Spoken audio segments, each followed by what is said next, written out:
여러분들도 지금 가만히 생각해 봐요. 지금 내가 하나 둘 가지고 있는 애 공부 그렇게 시켜갖고 미쳤어. 그렇게 미쳤어? 그러면요 그 집안은요 나중으로도 희망이 없는 집안이에요. 그리고 참 고치기 힘든 병이 뭔지 아세요? 정신병이에요. 제가 수많은 사람들을 만나면서, 수많은 아이들을 만나면서 가장 고치기 힘든 병이 정신병이에요. 우울증이라든가 조울증이라든가 이렇게 걸린 사람들은 평생 병원에 들락날락하고 평생 약 먹다가 결국은 그렇게 죽는 거예요. 초등학교 때 막 뛰어노는 애 중에 미치는 애들은 없어요. 초등학교 때 막 엄마 아빠랑 같이 뛰어놀고 들로 산으로 뭐 친구들하고 어울리고 엄마 아빠하고 먹고 마시고 논 아이들 중에 미치는 애들은 없어요. 어떤 애들이 미치냐면 되지도 않는, 머리 돌아가지도 않는 책상에서 학원에서 시달리면서 미치는 애들이 막 졸업한 사람이나 대학원 전업한 사람이나 우리 생태마을 초월급은 똑같이 200만 원이에요. 고등학교 졸업해도 직원으로 되면 무조건 200만 원이에요. 아니 생각을 해봐요. 아니 매주 띄우는데 뭐하러 대학원 자격증이 필요해? 하느님, 제가 업무의 부름을 받을 때에는 아무리 강력한 화염 속에서도 한 생명을 구할 수 있는 힘을 저에게 주소서. 너무 늦기 전에 어린아이를 감싸 안을 수 있게 하시고 공포에 떨고 있는 노인을 구하게 하소서. 저에게는 언제나 안전을 기할 수 있게 하시어 아무리 강렬한 화염 속에서도 한 생명을 구할 수 있는 힘을 저에게 주소서. 신이시여, 내 차례가 되었을 때를 준비하게 하시고 불평하지 않고 강하게 하소서. 내가 들어가서 어린아이를 구하게 하소서. 나를 일찍 거두어 가시더라도 헛되지 않게, 그리고 그가 내민 손을 잡게 하소서. 영광이 성부와 성자와 성령께, 성부와 성자와 성령의 이름으로. 참 예수님,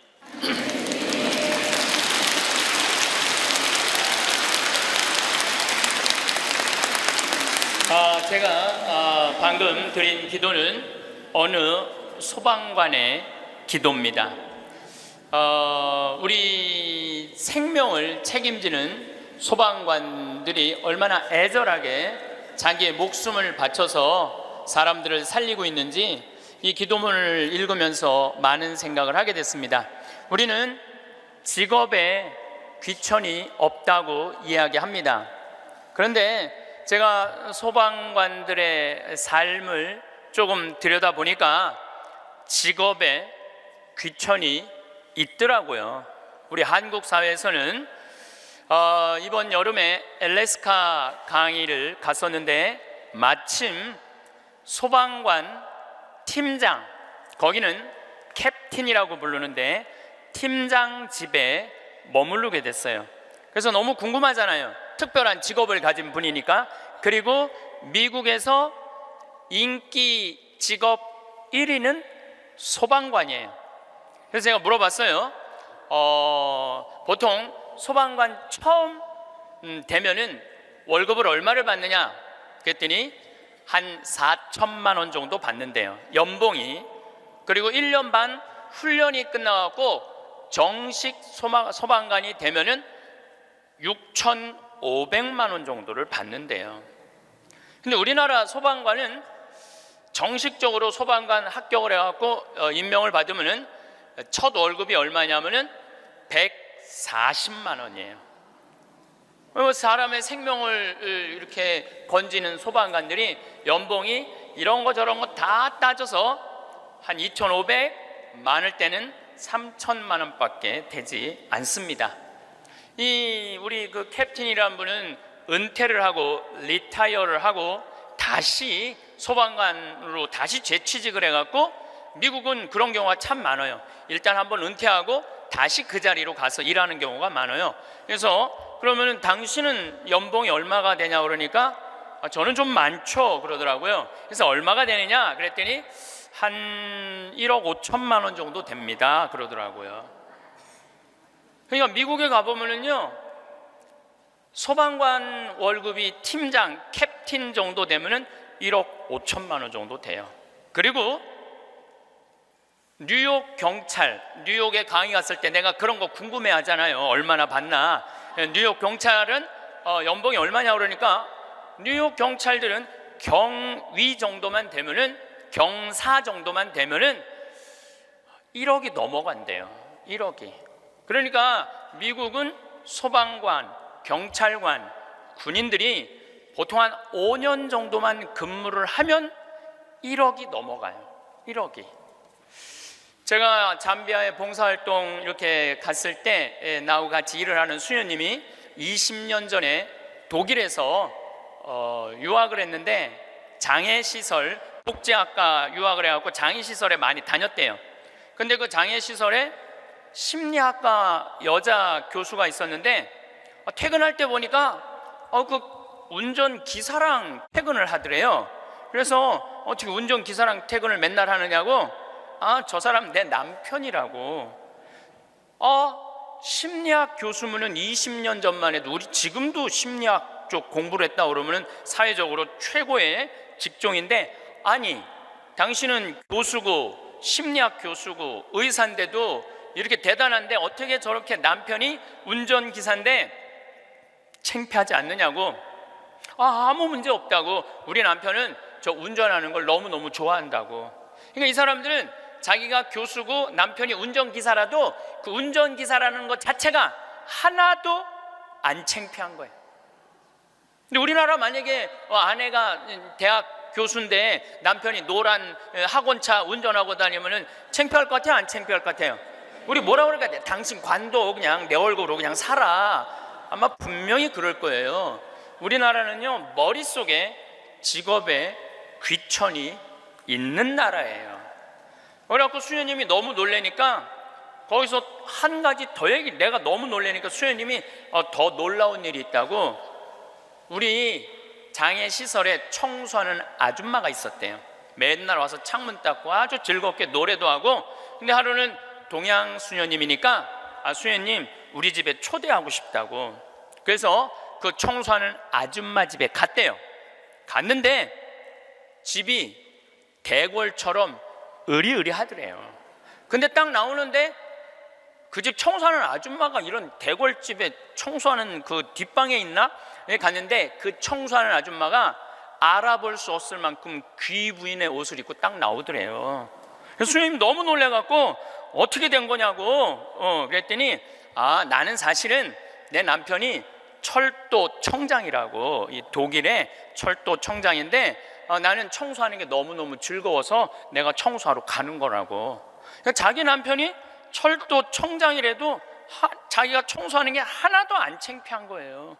우리나라 지금 철도 청장 부인이 지금 무슨 동방자애 학교 가갖고 청소하고 앉아있다고 그러면 그 월급 다 받는데, 그래갖고 그 월급 받아갖고 그 부인은 어떻게 하느냐면은 기부를 한대, 도네이션을 한대요. 자기 너무너무 즐겁다고.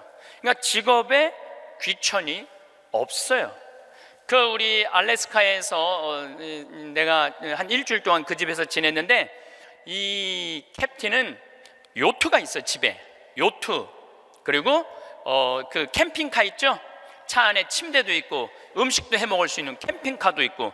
그래서 나하고 동갑이에 또 그 친구가 신부님 여행 가자 그래서 정말로 요트도 타보고 캠핑카도 타보고, 우리나라의 소방장 정도, 팀장 정도인데 그렇게 행복하게 잘 살고 있더라고요. 근데 우리나라 사람들 머릿속에는 행복의 등식이 뭐냐면은 1등, 서울대, 판검사, 행정고시 봐갖고 사무관, 국회의원, 이게 행복의 공식이야. 그래서 막 청소를 한다든가 소방관을 한다든가 경찰관을 한다든가 그런 거 들떨어진 애들이 하는 거라고 생각을 하고 있는 거야. 그리고 실질적으로 월급도 어떻게? 아주 적고. 우리나라 국회의원들은 1년에 월급이 한 1억 한 3천만 원 정도 돼요. 1억 3. 그런데 뭐 보좌관 또 뭐 운전기사 뭐 다 하면 한 국회의원이 얼마를 쓰냐면 7억을 써요. 7억을 써요. 한 국회의원들이 어마어마하게 쓰는 거죠.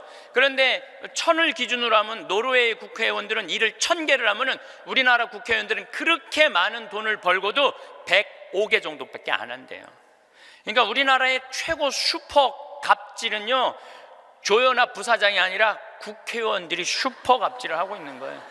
돈은 돈대로 벌고 일은 하지 않는 거죠. 그래도 오늘 저 국회 내년 예산안 통과한 거 보니까 마음이 좀 편하네요. 몇 년 동안 제 나라 통과한 적이 없거든요. 오늘은 내가 아침에 뉴스를 보고 그래도 밥 먹을 자격이 있구나 이런 생각이 들었어요. 오늘은. 근데 여러분들, 앞으로 우리나라는 공부 잘한다고 행복한 시대는 갑니다. 이제 제가 왜 그런 시대가 가는지 말씀을 드릴게요. 10년 전만 해도 우리나라는 대학 입학생이 1년에 60만 명이었어요. 60만 명. 근데 2020년에는 대학 입학생들이 1년에 몇 명이냐면 30만 명으로 줄어들어요. 그러면 지금 우리나라 대학이 한 400개 되는데 2020년부터는 대학이 어떻게 줄어들 것 같아요? 300개, 200개 줄어들어요. 그럼 공부 잘해갖고 교수한 분들 다 어디 갈 것 같아요? 다 실직자 돼요. 그러니까 이놈의 새끼야, 공부 열심히 해, 너 공부해야지 먹고 살아, 이런 시대는 끝나요. 이제는 앞으로 어떤 사람들이 정말로 먹기 살기 좋은 시대가 되느냐면 용접하는 사람들, 포크레인 운전할 줄 아는 사람들, 그 다음에 요리 잘하는 사람들, 청소 잘하는 사람들, 이런 사람들이 행복한 시대가 온다니까요. 세상이 너무나 지금 변하고 있어요. 우리 생태마을에 올해 직원들을 채용을 해요. 또 귀가 번쩍 분들이 이런 분들이 있을 거예요. 야, 나도 한번 거기 가볼까? 근데 이번에 자격은 뭐냐면 고등학교 졸업 예정자들만 뽑아요. 나는 대학 졸업 예정자들도 안 뽑아요. 대학원 졸업 예정자들도 안 뽑아요. 혹여 가끔 대학 졸업한 사람들, 대학원 다니는 사람들 뽑아요. 우리도 뽑는데 월급은 고등학교 졸업한 사람이나 대학 졸업한 사람이나 대학원 졸업한 사람이나 우리 생태마을 첫 월급은 똑같이 200만 원이에요. 고등학교 졸업해도 직원으로 되면 무조건 200만 원이에요. 아니, 생각을 해봐요. 아니, 매주 띄우는데 뭐하러 대학원 자격증이 필요해? 아니, 배추 심는데 뭐하러 대학 졸업한 사람이 필요해요? 우리 생태마을에 필요한 사람은 어떤 사람이 필요하냐 하면 성실한 사람, 성격 좋은 사람, 이런 사람이 필요해요. 그리고 뭐 우리 생태마을에 지금 다녀간 사람이 100명도 넘죠. 우리 직원이 지금 한 40명 되니까 많이 바뀌어요. 근데 남아있는 사람이 어떤 사람이 남아있느냐면은 가정환경 행복했던 사람, 성실한 사람, 이런 사람들이 남아있어요. 가정환경 불행했던 사람, 어린 시절을 힘들게 지냈던 사람은요 많이 견뎌야 6개월이에요. 그러니까 이제는 공부를 잘하는 사람이 성공하는 시대가 아니라, 공부를 잘하는 사람이 성공하는 시대가 아니라 행복한 사람이 성공하는 시대가 오는 거예요. 근데 우리나라 OECD 국가 어린이 행복지수 조사를 해봤는데 11살, 13살, 15살을 대상으로 행복지수를 점수를 내봤는데 노르웨이가 95점인데 우리나라 애들이 60점이에요. 우리나라 애들은 안 행복해요. 이거 OECD 국가 중에 우리나라가 꼴등이에요. 심각합니다. 왜 심각하냐 하면은 어렸을 때 안 행복한 애들이 커서 행복할 것 같아요? 절대 그런 일은 없어요. 어렸을 때 추억이 많고 어렸을 때 행복한 애들이 커서도 행복한 거예요. 근데 우리나라는 대학생이 하루에 몇 시간 공부하냐면 4시간 공부해요. 초등학생이 하루에 몇 시간 공부하냐면 5시간 반을 공부를 해요. 중학생은 하루에 몇 시간 공부하느냐면 7시간을 공부해요. 고등학생은 하루에 몇 시간을 공부하느냐면 8시간 반을 공부를 해요. 그럼 여러분들 하루에 8시간 반을 공부한다고 그러면은 밥 먹는 시간 1시간, 1시간, 1시간, 3시간 빼고, 그것도 못 먹는다고 그러긴 하지만은, 그리고 학교 가는 시간 빼고, 그러면은요 애들은요 잠자는 거 빼고는 공부만 하는 거예요. 그러니까 얘네들은 엄마, 아빠, 형제들이랑 먹고 마시고 놀 시간이 없어요. 제가 지난 시간에도 말씀드렸지만은 이 세상에 가장 중요한 일은 뭐냐면은 먹고 마시고 노는 일이에요. 우리가 여러분들 왜 예수님하고 추억이 많아요? 예수님은 세리와 죄인들과 먹고 마시고 놀았기 때문에 추억이 많은 거예요. 만약에 예수님이 우리랑 먹고 마시고 놀지 않았다면 우린 추억이 하나도 없을 거예요. 오늘 복음도 막 병자들 고쳐주고 난 다음에 너무너무 마음이 안타까워. 예수님이 너무너무 안타까우니까 내가 마음이 아프다. 저 사람들 먹을 걸 우리가 주자. 그러니까 예수님 먹는 거 진짜 중요하게 여기신 분이에요.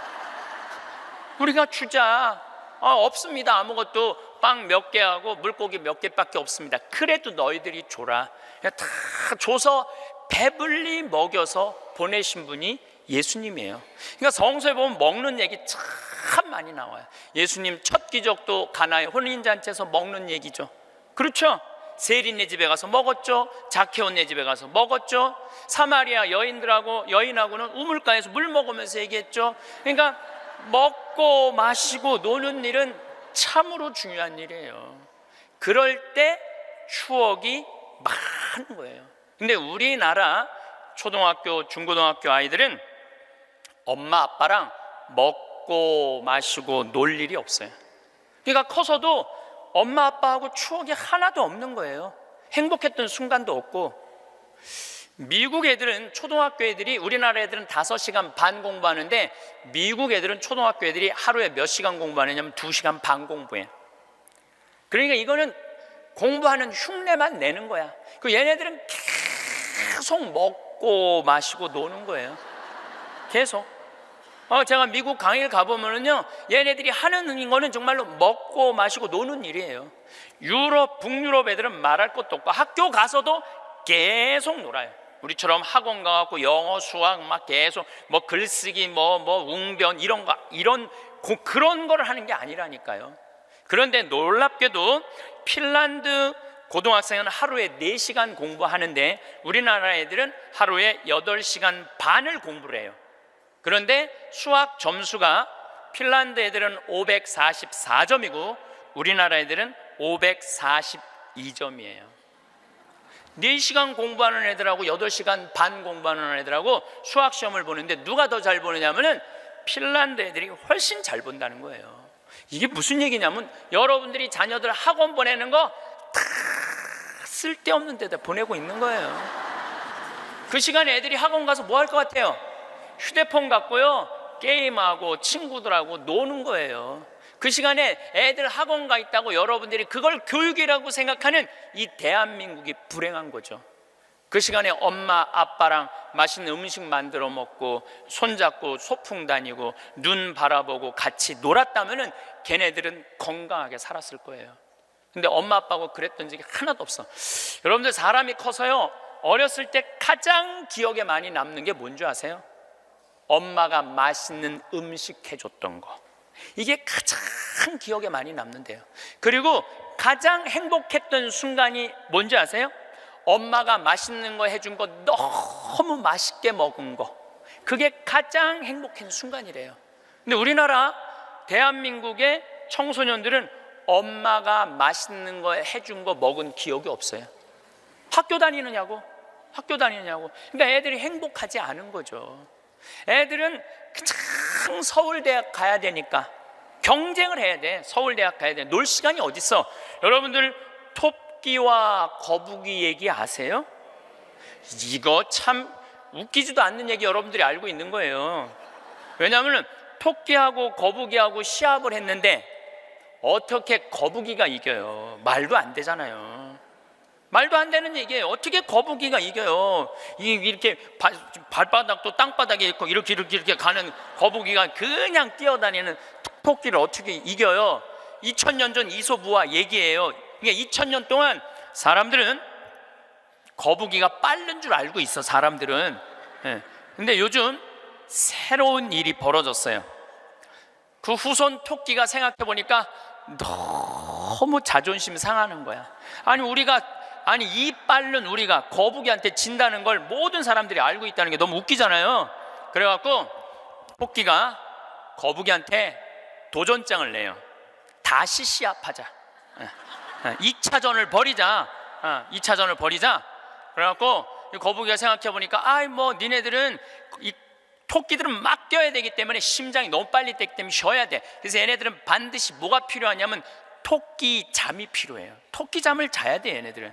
그러니까 거북이는 믿는 구석이 있어. 너 또 토끼 잠 잘 거니까 시합해도 우리가 분명히 이길 것이다. 그래도 거북이가 생각해보니까 그래도 준비를 해야 될 것 같아. 그래서 거북이도 어떤 준비를 하냐면은 나도 토끼처럼 뒷다리를 똑바로 세우는 훈련을 이제 하기 시작한 거예요. 뒷다리를 세워갖고 내가 빨리 좀 가야 되겠다. 뒷다리. 그리고 생각해보니까 거북이한테 최고 치명은 뭐냐면 두꺼운 등딱지야. 그래서 등딱지를 가볍게 갈기 시작했어요. 병원 다니면서 나 좀 갈아줘라, 이거 좀 가볍게. 그래갖고 준비를 충분히 했어요. 드디어 2차전이 시작이 됐어요. 아니나 달라 토끼가 총알같이 뛰어나갔죠. 근데 거북이는 뒷다리를 이제 세워놨으니까 얼마나 거북이도 만만치 않잖아요. 쫙 가면서 믿는 구석이 있어서, 어떤 믿는 구석이 있었느냐면은 이제 분명히 저 나무 밑에서는 토끼 잠을 잘 것이다.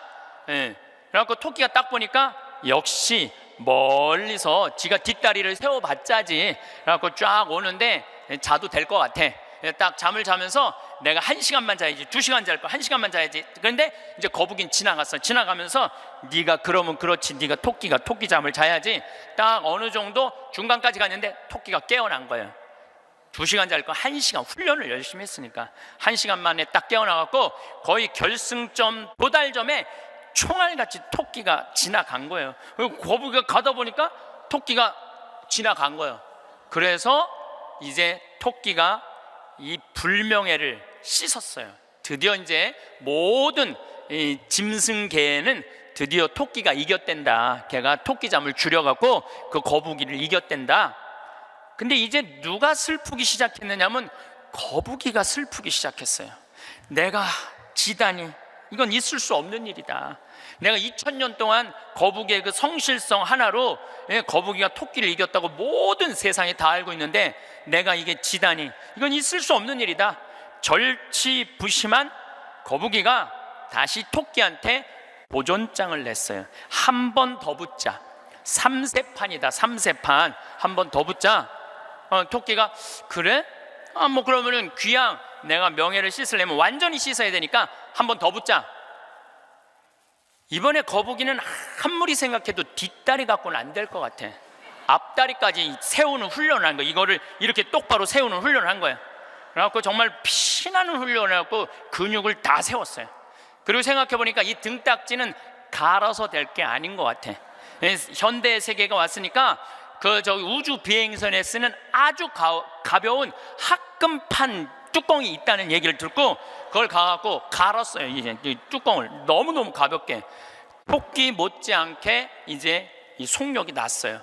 근데 거북이가 아무리 생각해도 그거 갖고 안 될 것 같아. 그래서 마지막 한 수를 가지고 있었어요. 분명히 토끼가 저 나무 밑에서 잘 거니까 저 나무 밑에 수면제를, 이 분말가루를 설치를 해둬갖고 리모컨으로 터트리면은 완전히 내가 보낼 수 있다. 비장의 카드까지 준비해놓고 이제 도전장을 내민 거죠. 토끼는 아무리 생각해도 이번에 지면은 이 다시는 회복할 수 없을 것 같아요. 그리고 토끼는 어떤 훈련을 했느냐 하면은, 어떤 훈련을 했냐면 토끼잠을 안 자고 목표 지점까지 가는 훈련을 했어요. 토끼잠을 안 자고. 그래갖고 드디어 3차전이 벌어졌어요. 3차전이 벌어져갖고 출발을 했는데 토끼가 보니까 거북이가 옛날엔 뒷다리만 세웠는데 이제는 앞다리까지 세워갖고 뛰는데 이게 만만치가 않은 거예요. 내가 정말로 자면 안 된다. 죽어라고 뛰면서 나무 밑에 도착했는데 너무 졸렸지만 그걸 극복하고 뛰어갔어요. 아니 리모컨까지 다 설치하고 이제 터트리기만 하면 이제 완전히 재워갖고 그 토끼잠으로 이기려고 그랬는데 리모컨 터트릴 시간이 없는 거예요. 이건 해보지도 못하고 져버렸어 거북이가. 그러니까 거북이가 뭐가 왔느냐면 우울증이 왔어요. 우울증이 야 내가 저 토끼한테는 정말로 어떻게 해볼 도리가 없단 말인가. 너무 우울증이 슬퍼갖고 이제 자살까지 생각을 했어요. 근데 할아버지가 그 손자 거북이를 보고 이런 말을 해요. 거북아, 손자야, 슬퍼하지 말아라. 너 토끼가 몇 년 사는 줄 아냐? 잘 모르는데요. 토끼는 그렇게 죽어라 하고 뛰기 때문에 토끼 수명은 7년이다. 7년. 근데 우리 거북이들은 수명이 얼마인 줄 아냐? 우리 거북이들은 할아버지가 지금 몇 살이에요? 내가 지금 190살이다. 우리 거북이는 느리기 때문에 수명이 200살이다. 너는 느린 게 네 본질인데 왜 토끼 이기려고 그 되지도 않는 뒷다리 앞다리 세우고 왜 그렇게 인생을 힘들게 사느냐? 너는 천천히 사는 게 너의 운명이다. 그 생각을 해보니까 가만히 생각해 되지도 않는 시합을 2000년 동안 한 자기 거북이하고 토끼, 그게 웃긴 거예요. 그래서 이 거북이는 천천히 다니고 자기의 그 본성에 따라 사니까 사는 게 너무너무 즐거워요. 그러니까 느린 게 빠른 것보다 훨씬 좋구나. 빠르면 7년밖에 못 사는데 느리니까 200년을 사니까 아무리 토끼가 빠르면 왜 빨리 죽는데. 그런데 지금 대한민국은 우리 자녀들을 거북이로 안 키우고 뭘로 키우냐면 토끼로 키우고 있어요. 토끼로 7년밖에 안 살릴 생각을 하고 토끼로 키우고 있어요. 그렇게 가장 큰 희생자가 된 사람이 누구냐면은 사도세자예요. 여러분도 사도세자 얘기 알죠? 네, 사도세자가 언제 죽었느냐면 1762년 이모년에 5월 13일 날 뒤주에 들어가고 5월 22일 날 죽었어요. 8일 동안 있다가. 그런데 이 사도세자는 아버지가 영조인데 아버지의 첫째 아들이 효장세자가 있었는데 9살에 죽어요. 9살에 죽다가 40이 넘어서 아들 하나를 얻어요. 이게 바로 이선, 정조는 이산, 정조의 아버지인 사도세자의 진짜 이름은 이선이에요. 사도세자는 죽고 난 다음에 영조가 불러준 이름, 슬픔을 생각해라, 생각살자, 슬플 도자, 그래갖고 사도세자고 진짜 이름은 이선이에요. 그러니까 40이 넘어서 아들을 하나 얻었으니까 효장세자가 죽고 난 다음에 너무너무 슬펐는데 이 영조는 이 아들이 너무너무 귀했던 거야. 그래갖고 2살에 사도세자 책봉을 해요. 근데 얘가 얼마나 똑똑했느냐 하면은 2살 때 왕자라는 한자를 보고 아버지가 이게 무슨 자냐 그러면 아버지를 가르쳤어요. 이게 아버지 자다. 왕자를 보고 세자짜리를 보고 이거는 무슨 자냐, 이건 나다. 2살짜리가 5살 때 효경을 줄줄줄줄 외워요. 영조라는 임금은 공부하기 너무너무 좋아했던 임금이거든요. 그러니까 이게 진짜 똑똑한 놈 한번 만들어 보겠다고, 똑똑한 놈 만들어 보겠다고 선생을 몇 명을 들이냐면 20명을 들여요. 그래갖고 아침, 점심, 저녁으로 가르치는 거야. 계속 가르치는 거야. 그리고 이제 시험을 아버지가 나와서 보는 거예요. 너 사서삼경에 이게 무슨 뜻이냐? 그러면 20명이 둘러있고 5살, 6살짜리가 까먹을 수도 있잖아요. 그러면 대답을 못하면은요, 영조가 눈을 부라리면서 이놈 그것도 모르느냐고. 근데 세자는 때릴 수가 없었어요. 누구를 때리냐면 세자를 업고 다니는 내시를 때리는 거예요. 대신 맞는 거예요. 그러니까 여러분도 어린아이가 생각을 해봐요. 내가 문제 하나 못 맞히면은 저 내시들이 두들겨 맞으니 얼마나 이 스트레스를 많이 받아요. 그런데 7살, 10살 때는 칼싸움 하는 거 좋아하잖아요. 저도 어렸을 때 맨날 산에 가고 나무 잘라갖고 맨날 칼싸움 해갖고 여기 맨날 여기 찢어지고 그랬던 기억나요. 이 선은 상궁들하고 칼싸움을 해요. 그걸 본 영조는요, 이 상궁들을 때려 죽여요. 그냥. 그걸 보고 이 사도세자는 너무너무 무서웠던 거야, 아버지가. 그런데 딱 12살이 되면서 사도세자는 공부하기가 싫어요. 그래서 이때부터 책만 보면 머리가 지끈지끈 아픈 거예요. 그러니까 조기 교육의 최고의 희생자는 누구냐면은 사도세자예요. 그러니까 아버지는 공부를 가르치는데 아들은 공부하기가 싫은 거야. 그리고 얘가 키가 엄청나게 커요. 사도세자가 뭐 세자 그래갖고 나만큼 조그만 줄 아는데 키가 1m 막 80대고 청룡도를 휘두를 정도로 힘이 좋았다는 거. 관우가 휘두른 청룡도를 휘두르고 그랬다는 거예요. 말도 잘 타고 화살도 잘 쏘고. 근데 아버지는 그게 너무너무 싫었던 거야, 그렇게 하는 게. 그냥 아버지하고 점점 갈등을 일으키면서 광증에 시달려요. 미쳐갖고 나중에는 마지막에 자기가 데리고 있었던 뭐 시종들 100명을 죽여요. 마음에 안 들면 칼로 쳐 죽이는 거예요. 나중에 무당하고도 살고 뭐 비구니 스님하고도 살고, 도저히 아버지가 컨트롤할 수 없을 정도로. 엄마도 해경궁 홍씨도 자기 남편을 컨트롤할 수 없어요. 그래서 결국은 죽일 수밖에 없었던 거예요. 이게 사도세자의 슬픔이에요. 이게 조기교육의 희생자예요. 조기교육의 희생자. 그런데 이 사도세자도 내가 보기엔 딱 7년 만에 돌은 거야. 토끼처럼 7년 만에 돌은 거예요. 근데 여러분들도 초등학교 1학년 때부터 애들 어떻게 해요? 영조가 20명 선생 된 거나 여러분들이 학원 애들 10개 12개 보내는 거나 다를 바 하나도 없어요. 애들 미치게 만드는 거예요. 그러면은 언제까지가 애들이 엄마가 시키는 대로 따라하느냐면 중학교 1학년 때까지는 딱 시켜요. 해요. 근데 딱 그 7년이 지나고 나면 애들 눈빛이 쫙 꺾어지기 시작해요. 네. 중학교 2학년만 되면은 눈빛이 싹 돌아가기 시작해요. 돌아가기 시작하면 그때부터 애들은 미치는 거예요. 근데 여러분들 이게 웃을 일이 아니에요. 그 미치는 애들이요 한둘이 아니에요. 참 많아요. 그럼 이때부터는 엄마도 컨트롤이 안 되는 거예요. 아버지도 컨트롤이 안 되는 거예요. 그리고 얘는 행복했던 순간이 하나도 없었던 거야. 행복했던 순간이 없기 때문에 이때부터는 엄마한테 소리 지르고 물건 던지고, 심지어는 엄마를 때리는 아이들도 참 많습니다. 이 엄마들은 어디 가서 얘기도 못해요. 중학교 2학년 3학년 되는 애한테 맞는다, 자식이 무서워서 벌벌 떠는 부모들이 참 많습니다. 그럼 얘가 미치게 만드는 장본인이 누구예요? 엄마들이에요. 엄마들이 얘를 미치게 만드는 거예요. 미쳐갖고 이제 애가 이렇게 뛰고 저렇게 뛰면 나한테 데리고 와요. 그러면 얘네들 눈빛이 싹 돌아간 걸 내가 봐요. 그럼 상담을 해보잖아요. 그럼 걔네들이 나한테 하는 얘기가, 자기는 초등학교 때 자기 자유시간이 하나도 없었다는 거예요.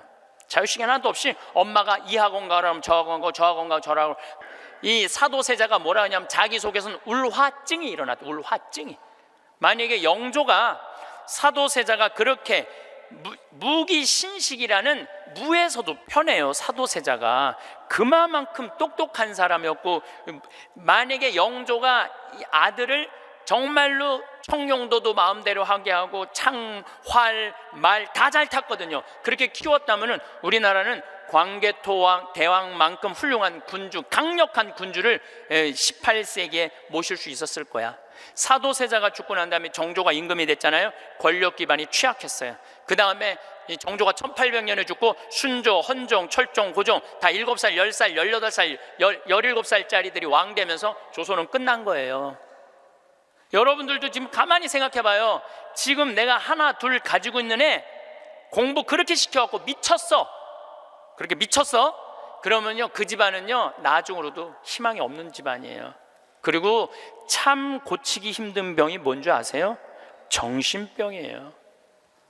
제가 수많은 사람들을 만나면서, 수많은 아이들을 만나면서 가장 고치기 힘든 병이 정신병이에요. 우울증이라든가 조울증이라든가 이렇게 걸린 사람들은 평생 병원에 들락날락하고 평생 약 먹다가 결국은 그렇게 죽는 거예요. 근데 자기 자식을 뒤주에 가둬서 죽이지는 않지만, 여기 있는 분들 중에 뒤주에 가둬서 죽일 사람은 없지만은 그렇게 미치게 만드는 부모들이 참 많다는 거예요. 미치게 만드는 거예요. 그놈의 1등 병 때문에. 여러분들 초등학교 때 막 뛰어노는 애 중에 미치는 애들은 없어요. 초등학교 때 막 엄마 아빠랑 같이 뛰어놀고 들로 산으로 뭐 친구들하고 어울리고 엄마 아빠하고 먹고 마시고 논 아이들 중에 미치는 애들은 없어요. 어떤 애들이 미치냐면 되지도 않는, 머리 돌아가지도 않는 책상에서 학원에서 시달리면서 미치는 애들이 많은 거죠. 거북이가 등딱지 합금으로 바꾸듯이 자식 영어 발음 좋게 한다고 혀 이렇게 늘리는 수술하고 초등학생들한테 10개씩 학원 다니게 하는 일이 자식 미치게 만드는 일이에요. 이렇게 얘기해요. 엄마, 나 왜 이렇게 공부해야 돼? 너 1살서부터 30살 때까지 열심히 공부해서 나중에 행복하게 하려고 그래. 나중에 행복한 건 없어요. 행복하려면 언제 행복해야 돼? 지금 행복해야 돼요. 지금 행복하지 않는 애는 나중에도 안 행복해요. 여러분들도 마찬가지입니다. 많은 분들이 나는 이제 아파트도 사놓고 애들 결혼도 시켜놓고 내가 이제 60살서부터 나중에 행복해야지. 그런 분은요, 떨커덕 오늘 아침에도 내가 나오면서 암 걸린 분 안수기도를 해주고 나왔는데 내 손에서 안 나와도 안수를 받고 싶다 그래서 내가 해주고 왔어요. 내 손에서 안 나와도 안수를 받고 싶다 그래서 해주고 나왔는데 자매님 보니까 굉장히 건강한데 무슨 암 말기래요. 대개 우리는요, 나중은 안 기다려요. 그러니까 행복하려면 언제 행복해야 돼? 지금 행복해야 돼. 지금 맛있는 거 사 먹으려면 언제 사 먹어? 지금 사 먹어야 돼. 나중에 사 먹지 말고. 경치 좋은 데 가려면 언제 가야 돼? 지금 가야 돼. 지금. 나중에 가지 말고. 근데 우리는 애들한테 이렇게 얘기한단 말이에요. 너 1살서부터 30살 때까지 고생해야지 나중에 행복하다는 거. 이제는 1살서부터 30살까지 공부 죽어라 해도 행복한 시대는 갔어요. 이제 교수 돼도요, 일자리 치열합니다.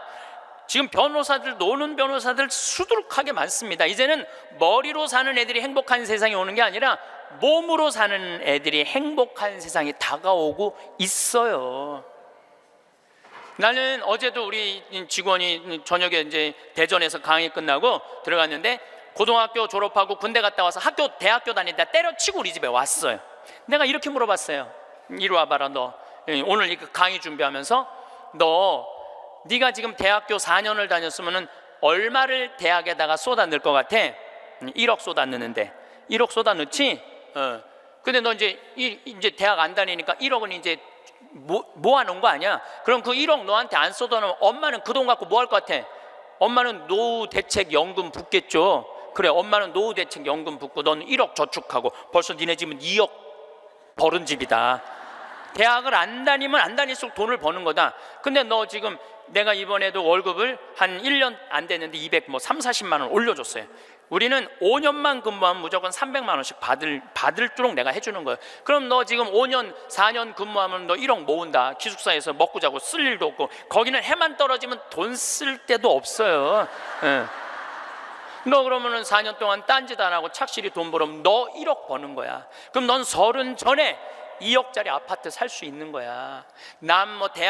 우리나라 지금 대학 나온 45만 명 졸업하는데 제대로 된 직장에 취직하는 숫자가 몇 명이에요? 5만 명밖에 안 돼요. 40만 명은 2년 3년 빈둥빈둥거리고, 심지어는 엄마 아버지가 애들 때문에 경비에 나가갖고 그거 해갖고 애들 생활비 대주고 뒷돈 대주고 그러고 있는 거예요. 그러니까 지금 여러분들 지금 대한민국에서 없애버려야 되는 건 내가 보기엔 대학이야. 대학만 없어지면 전부 일의 소중한 가치를 배우고 다 행복하게 살 수 있어. 아니, 대학 졸업하고 딱딱딱 취직하면은 내가 왜 대학을 귀하게 여기지 않아요? 대학 졸업하는 애 거의 반 이상은 빈둥빈둥 놀고 있는데. 그러니까 우리나라 할머니 60, 70 된 분은 쓸 머리 나쁜 몸으로 살 놈한테 돈 쏟아 넣느냐고. 세계 빈곤율, 노인 빈곤율이 우리나라가 1위예요. 1위. 돈이 없어요. 다른 나라 사람들은 나이를 먹으면 얼마나 럭셔리하게 사는데요. 놀지도 못하고 죽어라 30살까지 나중에 행복하려고 공부했는데 취직 안 되면 그 허탈감, 좌절, 이거는 어른들은 상상할 수 없을 만큼 힘든 거예요. 상상할 수 없을 만큼. 한 3달 전에 아주 이쁘장한 여자아이가 절 찾아왔어요. 공부도 굉장히 잘하는 아이예요. 공무원 시험을 보는데 계속 3번인가 4번 떨어진 거예요. 너무너무 좌절감, 우울증에 시달려 있는 아이예요. 날 찾아왔어요. 내가 얘기했어요. 꼭 공무원을 해야 되냐? 꼭 좋은 회사를 가야 되냐? 그냥 내가 즐겁게 일하고 그냥 행복하게 살면 되지 왜 그 힘든 목표를 세워놓고 계속 좌절감을 느끼느냐? 넌 좀 오늘을 좀 행복하게 살아라. 근데 이 친구가 며칠 전에 저한테 메시지 했어요. 신부님, 저 취직했어요. 너무너무 행복해요. 눈높이를 조금만 낮추면 우리는 지금 행복할 수 있는데 항상 나중에 행복하려고 눈높이를 너무 높여갖고 그것도 못하고 이것도 못하고 저것도 못하는 거예요. 그러니까 우리나라 애들 1살서부터 30살까지 안 행복해. 그럼 30살서부터 60살은 행복해요? 30살서부터 60살? 안 행복해. 왜 안 행복하냐면 이 30살서부터 60살들은 자기 인생이 없어. 왜냐면 1살서부터 30살 된 자식들 뒷바라지 않느냐고 자기 인생이 없는 거야. 그러니까 자기를 위해서 학원을 다녀봤던 적이 없어. 30살서부터 60살들은 기타 학원을 다닌다든지 피아노 학원을 다닌다든지 꽃꽂이 학원을 다닌다든지 나처럼 필라테스 학원을 다닌다든지 자기를 위해서 이런 학원을 다녀본 적이 없어. 자기 인생이 없어. 오로지 자식 뒷바라지 않느냐고. 그래서 헬리콥터 맘이라고 그러잖아요. 자식 뒤 뺑글뺑글 따라다니는 거야. 초등학교 유치원 따라다녀, 초등학교 따라다녀, 중고등학교 따라다녀, 심지어는 대학까지 따라다닌다는 거예요. 그래갖고 커리큘럼 수업 과정 짜주군 엄마들 많아. 그리고 학점이 조금 나오면 교수한테 가서 따진다는 거. 우리 애 학점이 왜 요것밖에 안 주느냐고. 나중에 취직하려면 학점이 높아야 되는데. 군대도 뺑글뺑글한데요. 요즘 카카오톡이 돼갖고 엄마들이 애들 군대 생활을 볼 수 있대요. 그럼 애가 좀만 얼굴이 이상하면은 그 상사한테 그런대요. 왜 우리 애 얼굴이 이러느냐, 뭐가 문제가 있느냐. 그러니까 그 군대 가서도 엄마가 애를 책임져 주는 거야. 그래서 요새 군대 상사님들이요, 사병 돌보는 일보다 사병 엄마 돌보는 일이 더 바쁘대요. 심지어는 회사까지 따라다니는 거야. 애가 회사에 취직을 했는데 대리 진급을 못하면 부장한테 가서 따진다는 거. 우리 애가 뭐가 모자라서 대리 진급을 못하느냐고. 평생 자식주의를 뺑글뺑글 따라다니는 걸 뭐라고 그러냐면 헬리콥터 맘이라고 그래요. 헬리콥터 맘. 또 아버지들은 요즘은 많이 줄어들었지만 한동안은 기러기 아버지가 40만 명까지 있었어요. 40만 명 기러기 아버지가. 이 기러기 아버지들은요, 자식들 한 달에 부인 것까지 하려면 700에서 1000만 원을 보내줘야 돼. 그러면은 보통 10년 정도 가 있으면요, 이 기러기 아버지는 10년 동안 인생이 하나도 없는 거예요. 자식도 없고 아내도 없고 돈도 없는데 뭐 돈만 버는 기계로 사는 거야. 그러니까 자기 인생을 못 사는 거. 30살서부터 60살들은 자기 인생이 없는 거예요. 근데 문제는 60살 때 30살 된 자식이 이렇게 말합니다. 엄마, 이제 엄마 인생 살아. 자기를 위해서 살아봤던 적이 없는데 내 인생을 살으라는 거야. 살 줄을 모르는데. 30살서부터 60살은 뭐 해야 되는 나이냐면요, 자아실현해야 되는 나이야. 자아실현이라는 게 뭐예요? 자기의 능력을 쓰는. 오늘 물이 없는데 여기 물을 하나 갖다 놓으면 내가 이 물을 안 먹었으면은 이 물은 자아실현하는 물이에요? 자아실현 안 하는 물이에요? 자아실현 안 하는 물이에요. 내가 먹어줘야지 자아실현이 되는 물이에요. 자아실현이 되는 물이에요. 여러분들이 샴푸를 하나 샀어. 그럼 샴푸를 사면은 그 샴푸를 한 방울까지 다 쓰면은 여러분들 기분 좋아요, 안 좋아요? 그 샴푸는 나한테 와서 자기 능력을 다 썼어요, 안 썼어요? 그럼 자아실현 한 거야, 안 하는 거예요? 자아실현 한 거죠. 내가 요즘 목욕 가방에 샴푸 하나 다니는데 요만큼 남았어. 그 짜서 쓸 때마다 기분이 너무 좋아요. 너 이제 자아실현 다 돼가는구나. 이제 자기 능력 다 썼으니까. 우리 사제관에 개가 한 마리 있어요. 문수라는 개가 있는데 얘가요, 딱 사제관에 도착하면은요, 총알같이 튀어나와요, 자기 집에서. 그리고 요만한 개가 내 가슴까지 뛰어 올라와요. 그리고 놀라운 거는요, 얘가 사제관에 신부들이 오면 안 물고 안 짖어요. 근데 여자들만 오면은 잡아 먹을 듯이 짖어요, 진짜로. 그리고 막 엉덩이고 허벅지고 다 깨물어요. 얘 자아실현 하는 게 자아실현 안 하는 게예요. 자아실현 하는 게예요. 근데 우리나라 30살서부터 60살 된 많은 분들은 자기 능력을 안 써요. 자기 능력을 안 쓰고 자식만을 위해서 살아요. 근데 60살서부터 엄마 인생을 살려고 그러면은 자기 능력이 뭔지를 모르는데, 그러니까 사는 게 재미가 하나도 없는 거 사는 게. 인생은요, 재미있어야 돼. 의미가 있어야 돼. 이 두 가지가 같이 가야 돼. 재미와 의미가 같이 가야 돼. 그런데 내가 기타를 잘 쳤다면 기타 치러 온 세상 돌아다니고, 꽃꽂이 했다면 온 성당에 꽃꽂이 하러 다니고, 뭐 춤췄다면 춤추러 다니고 이럴 텐데, 나를 위해서 한 게 하나도 없는 거야. 그러니까 사는 게 재미가 없는 거야. 60살서부터 100살까지 어떻게 살아? 그러니까 우리는 1살서부터 30살도 안 행복하고 30살서부터 60살도 안 행복한 거야. 그럼 60살서부터 100살은 행복하냐?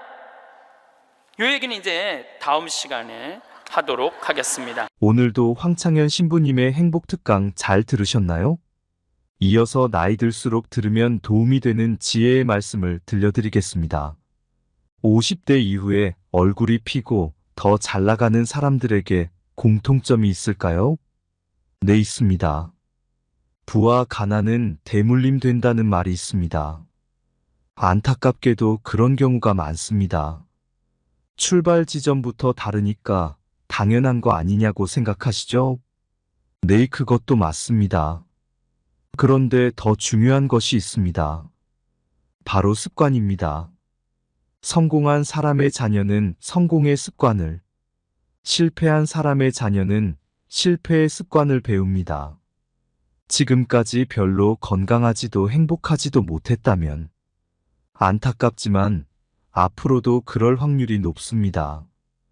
이 말을 바꿔서 말하면 습관만 바꾸면 선천적인 격차도 극복하고 지금까지 살아온 인생을 180도 바꿀 수 있다는 뜻입니다. 어릴 적에는 가난했지만 이후에 자수성가를 이루어내고 말년에 더욱 잘 풀린 수많은 사람들이 이를 증명합니다. 성공도 건강도 행복도 모두 습관입니다. 내 삶의 습관을 건강하고 성공한 행복한 사람들처럼 뜯어 고쳐야 합니다. 머릿속의 사고방식을 완전히 개조해야 합니다. 이 습관을 바꾸려면 어떻게 해야 할까요? 첫째, 긍정적으로 생각하라. 성질내는 사람은 젊을 때나 늙어서나 성질내고 잔소리하는 사람은 평생 합니다. 습관이라는 게 잘 안 바꾸어집니다. 바꾸려고 해도 작심삼일로 끝납니다. 이 삶의 습관을 바꾸는 것을 수행이라고 합니다. 쉽게 얘기하면 괴로워하는 것도 습관입니다. 본인은 괴로울 일이 있어서 괴롭다고 하지만 옆에서 구경하면 별일이 아닌 것도 무척이나 괴로워합니다. 부정적으로 생각하는 습관을 버리십시오. 무조건 긍정적으로 생각하세요. 뇌과학자들이 밝힌 바로는 우리 뇌는 기본적으로 사물을 부정적으로 본다고 합니다. 맞는 말인지는 모르겠지만 저는 동의합니다. 대부분의 사람들이 세상을 부정적으로 보고 있으니까요.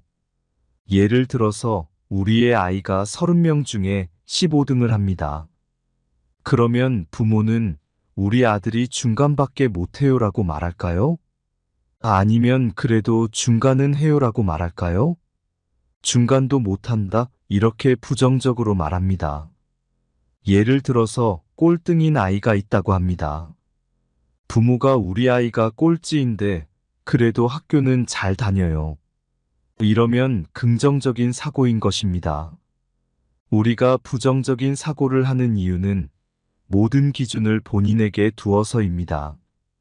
본인이 학교 다닐 때 중간쯤에도 결혼해서 잘 사는데 우리 아이가 중간만 하면 그래도 부모보다 낫다고 생각하면 될 텐데 우리 아이는 1등을 해야 한다고 닥달하는 것입니다.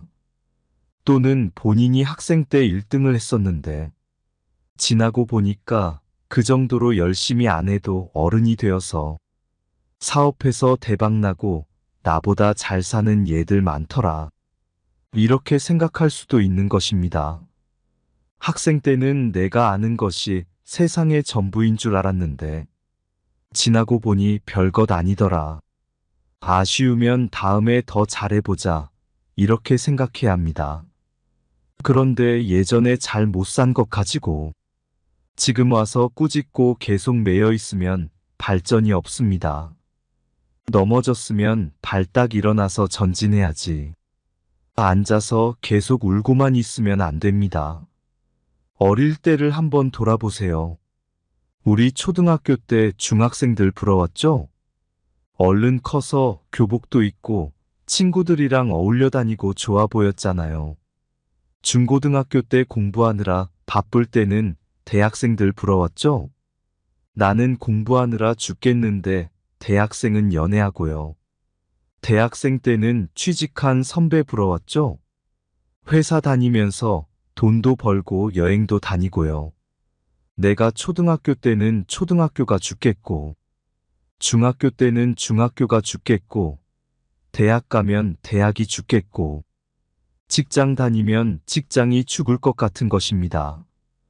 혼자 살면 혼자 사는 게 죽겠고, 결혼하면 결혼해서 죽겠고, 애 키우면 애 키운다고 죽겠고, 그러니까 맨날 죽겠다고만 합니다. 오지 않는 미래를 보고 남만 부러워하고 자신의 일은 걱정합니다. 그 시절에는 죽겠다고 해놓고 이제는 또 그리워합니다. 지금 생각해보면 초등학교 때, 사춘기 때, 대학생 때를 그리워합니다. 우리는 인생을 늘 거꾸로 놉니다. 60살이면 내가 벌써 늙었다고 하면서 내가 50만 됐어도 하시지요. 그런데 70대이신 분한테 물어보세요. 내가 60만 됐어도 해요. 80된 분한테 물어보세요. 70만 됐어도 합니다. 저희 아버님이 80이 넘어 혼자 사셨는데, 아이고, 내가 70만 됐어도 다른 할머니 만나볼 텐데 하셨어요. 인생은 어떻게 살아야 할까요? 10대는 10대가 좋은 줄 알고, 20대는 20대가 좋은 줄 알고, 30대는 30대가 좋아서, 40대는 40대가 좋은 줄을 알아야 합니다. 50대는 50대가 좋은 줄 알고, 60대는 60대가 제일 좋은 줄 알아야 합니다. 60대면 애 키울 일도 없고요. 회사에서 눈치 보고 승진해야 할 일도 없잖아요. 그러니 좀 자유롭게 사시고요.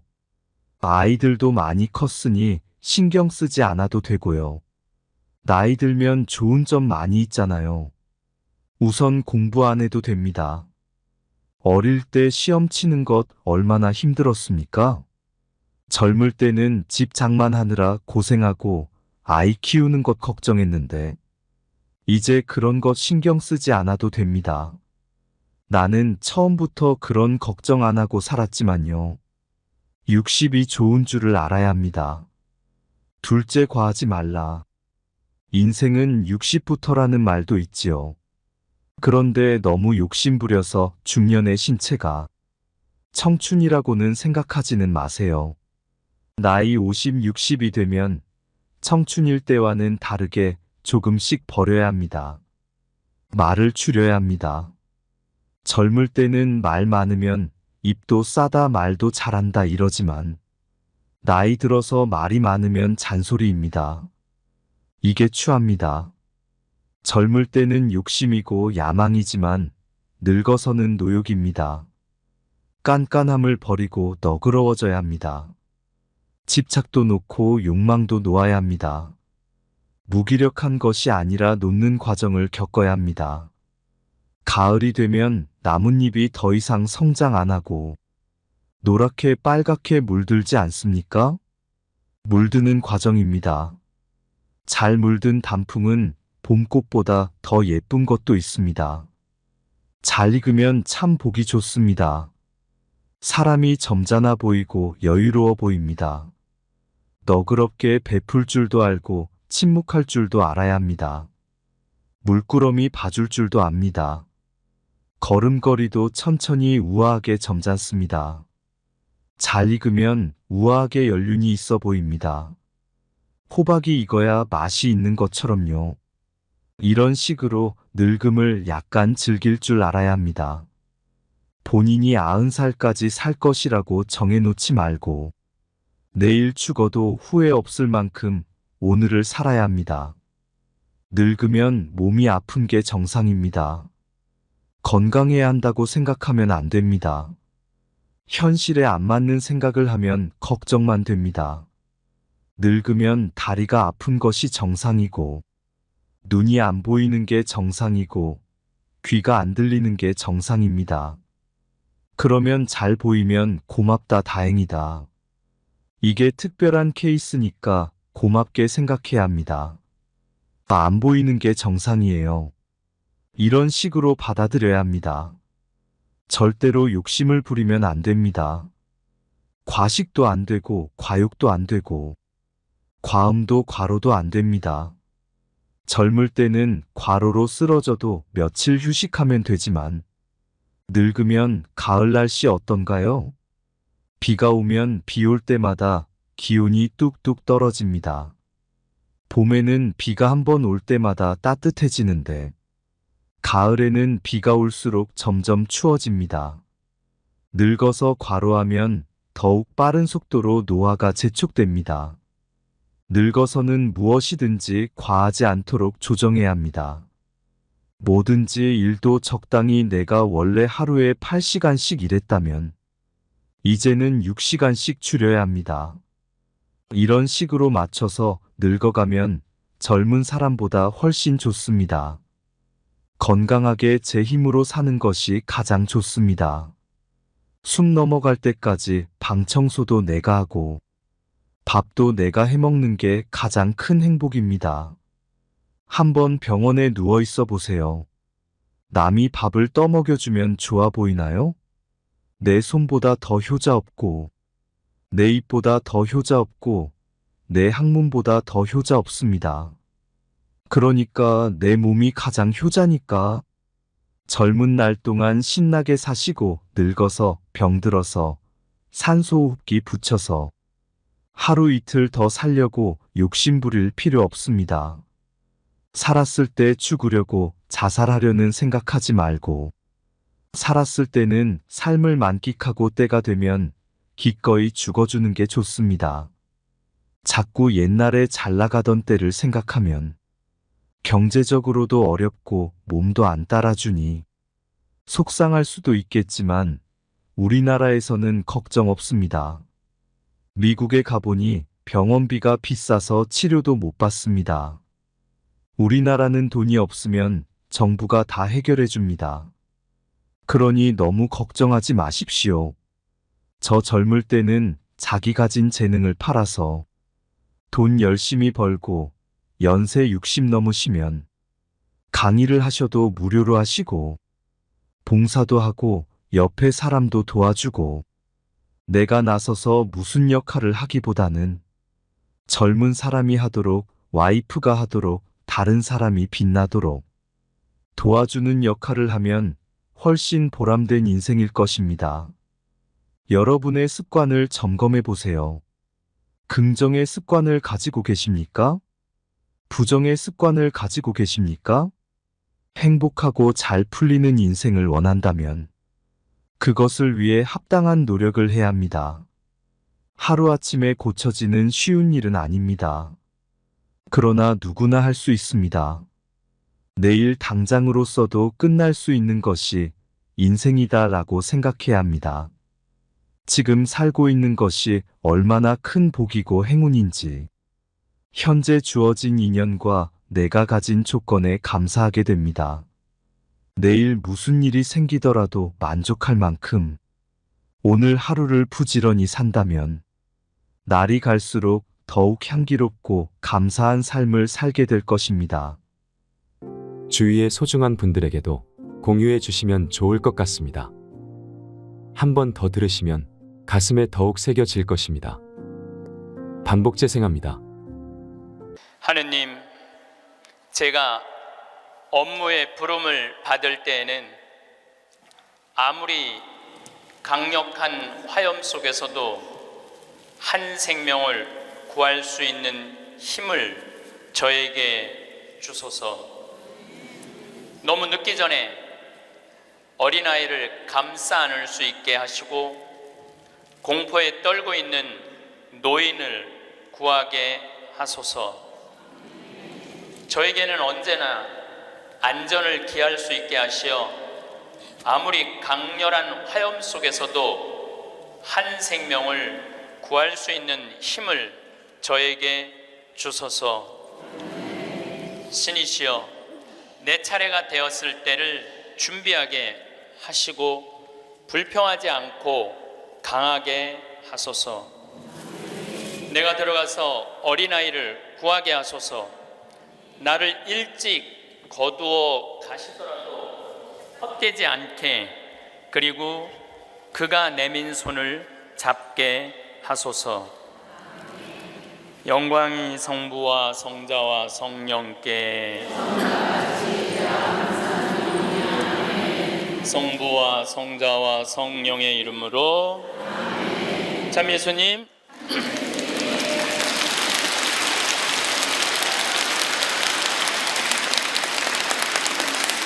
제가 방금 드린 기도는 어느 소방관의 기도입니다. 우리 생명을 책임지는 소방관들이 얼마나 애절하게 자기의 목숨을 바쳐서 사람들을 살리고 있는지 이 기도문을 읽으면서 많은 생각을 하게 됐습니다. 우리는 직업에 귀천이 없다고 이야기합니다. 그런데 제가 소방관들의 삶을 조금 들여다보니까 직업에 귀천이 있더라고요. 우리 한국 사회에서는 이번 여름에 알래스카 강의를 갔었는데 마침 소방관 팀장, 거기는 캡틴이라고 부르는데 팀장 집에 머무르게 됐어요. 그래서 너무 궁금하잖아요. 특별한 직업을 가진 분이니까. 그리고 미국에서 인기 직업 1위는 소방관이에요. 그래서 제가 물어봤어요. 보통 소방관 처음 되면은 월급을 얼마를 받느냐? 그랬더니 한 4천만 원 정도 받는데요, 연봉이. 그리고 1년 반 훈련이 끝나갖고 정식 소방관이 되면은 6,500만 원 정도를 받는데요. 근데 우리나라 소방관은 정식적으로 소방관 합격을 해갖고 임명을 받으면은 첫 월급이 얼마냐면은 140만 원이에요. 사람의 생명을 이렇게 건지는 소방관들이 연봉이 이런 거 저런 거 다 따져서 한 2,500, 많을 때는 3천만 원밖에 되지 않습니다. 우리 그 캡틴이라는 분은 은퇴를 하고 리타이어를 하고 다시 소방관으로 다시 재취직을 해갖고, 미국은 그런 경우가 참 많아요. 일단 한번 은퇴하고 다시 그 자리로 가서 일하는 경우가 많아요. 그래서 그러면 당신은 연봉이 얼마가 되냐 그러니까 저는 좀 많죠 그러더라고요. 그래서 얼마가 되느냐 그랬더니 한 1억 5천만 원 정도 됩니다 그러더라고요. 그러니까 미국에 가보면은요, 소방관 월급이 팀장, 캡틴 정도 되면은 1억 5천만 원 정도 돼요. 그리고 뉴욕 경찰, 뉴욕에 강의 갔을 때 내가 그런 거 궁금해 하잖아요. 얼마나 받나. 뉴욕 경찰은 연봉이 얼마냐 그러니까 뉴욕 경찰들은 경위 정도만 되면은, 경사 정도만 되면은 1억이 넘어간대요. 1억이. 그러니까 미국은 소방관, 경찰관, 군인들이 보통 한 5년 정도만 근무를 하면 1억이 넘어가요. 1억이. 제가 잠비아에 봉사활동 이렇게 갔을 때 나하고 같이 일을 하는 수녀님이 20년 전에 독일에서 유학을 했는데 장애시설, 복지학과 유학을 해갖고 장애시설에 많이 다녔대요. 근데 그 장애시설에 심리학과 여자 교수가 있었는데 퇴근할 때 보니까 그 운전기사랑 퇴근을 하더래요. 그래서 어떻게 운전기사랑 퇴근을 맨날 하느냐고, 저 사람 내 남편이라고. 심리학 교수면은 20년 전만 해도, 우리 지금도 심리학 쪽 공부를 했다 그러면은 사회적으로 최고의 직종인데, 아니 당신은 교수고 심리학 교수고 의사인데도 이렇게 대단한데 어떻게 저렇게 남편이 운전기사인데 창피하지 않느냐고. 아무 문제 없다고. 우리 남편은 저 운전하는 걸 너무너무 좋아한다고. 그러니까 이 사람들은 자기가 교수고 남편이 운전기사라도 그 운전기사라는 것 자체가 하나도 안 창피한 거예요. 근데 우리나라 만약에 아내가 대학 교수인데 남편이 노란 학원차 운전하고 다니면은 창피할 것 같아요? 안 창피할 것 같아요? 우리 뭐라 그럴까? 당신 관도 그냥 내 얼굴로 그냥 살아. 아마 분명히 그럴 거예요. 우리나라는요, 머릿속에 직업에 귀천이 있는 나라예요. 그래갖고 수녀님이 너무 놀래니까 거기서 한 가지 더 내가 너무 놀래니까 수녀님이 더 놀라운 일이 있다고, 우리 장애 시설에 청소하는 아줌마가 있었대요. 맨날 와서 창문 닦고 아주 즐겁게 노래도 하고. 근데 하루는 동양 수녀님이니까 수녀님 우리 집에 초대하고 싶다고. 그래서 그 청소하는 아줌마 집에 갔대요. 갔는데 집이 대궐처럼 으리으리하더래요. 근데 딱 나오는데 그 집 청소하는 아줌마가 이런 대궐집에 청소하는 그 뒷방에 있나? 갔는데 그 청소하는 아줌마가 알아볼 수 없을 만큼 귀부인의 옷을 입고 딱 나오더래요. 그래서 수녀님 너무 놀래갖고 어떻게 된 거냐고 그랬더니 나는 사실은 내 남편이 철도 청장이라고, 이 독일의 철도 청장인데 나는 청소하는 게 너무너무 즐거워서 내가 청소하러 가는 거라고. 그러니까 자기 남편이 철도 청장이라도 자기가 청소하는 게 하나도 안 창피한 거예요. 우리나라 지금 철도 청장 부인이 지금 무슨 동방자애 학교 가갖고 청소하고 앉아있다고 그러면 그 월급 다 받는데, 그래갖고 그 월급 받아갖고 그 부인은 어떻게 하느냐 하면은 기부를 한대, 도네이션을 한대요. 자기 너무너무 즐겁다고. 그러니까 직업에 귀천이 없어요.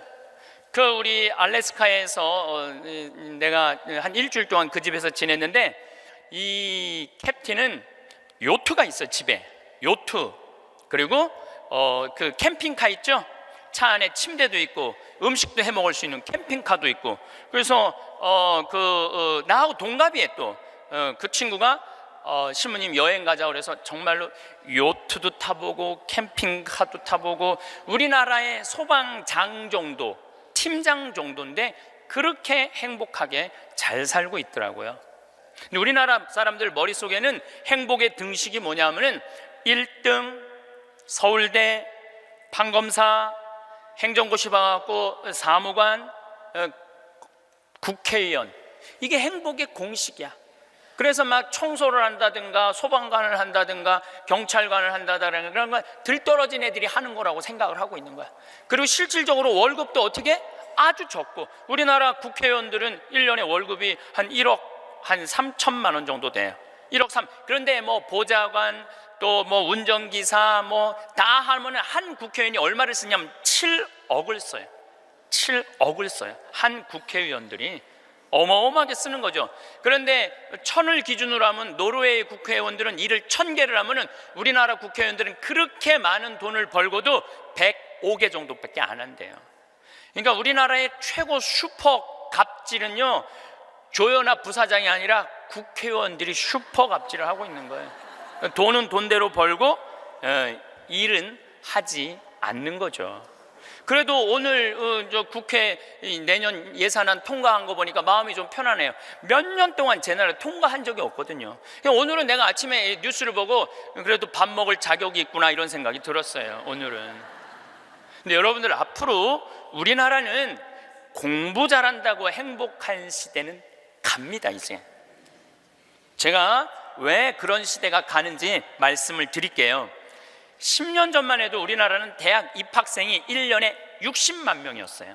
60만 명. 근데 2020년에는 대학 입학생들이 1년에 몇 명이냐면 30만 명으로 줄어들어요. 그러면 지금 우리나라 대학이 한 400개 되는데 2020년부터는 대학이 어떻게 줄어들 것 같아요? 300개, 200개 줄어들어요. 그럼 공부 잘해갖고 교수한 분들 다 어디 갈 것 같아요?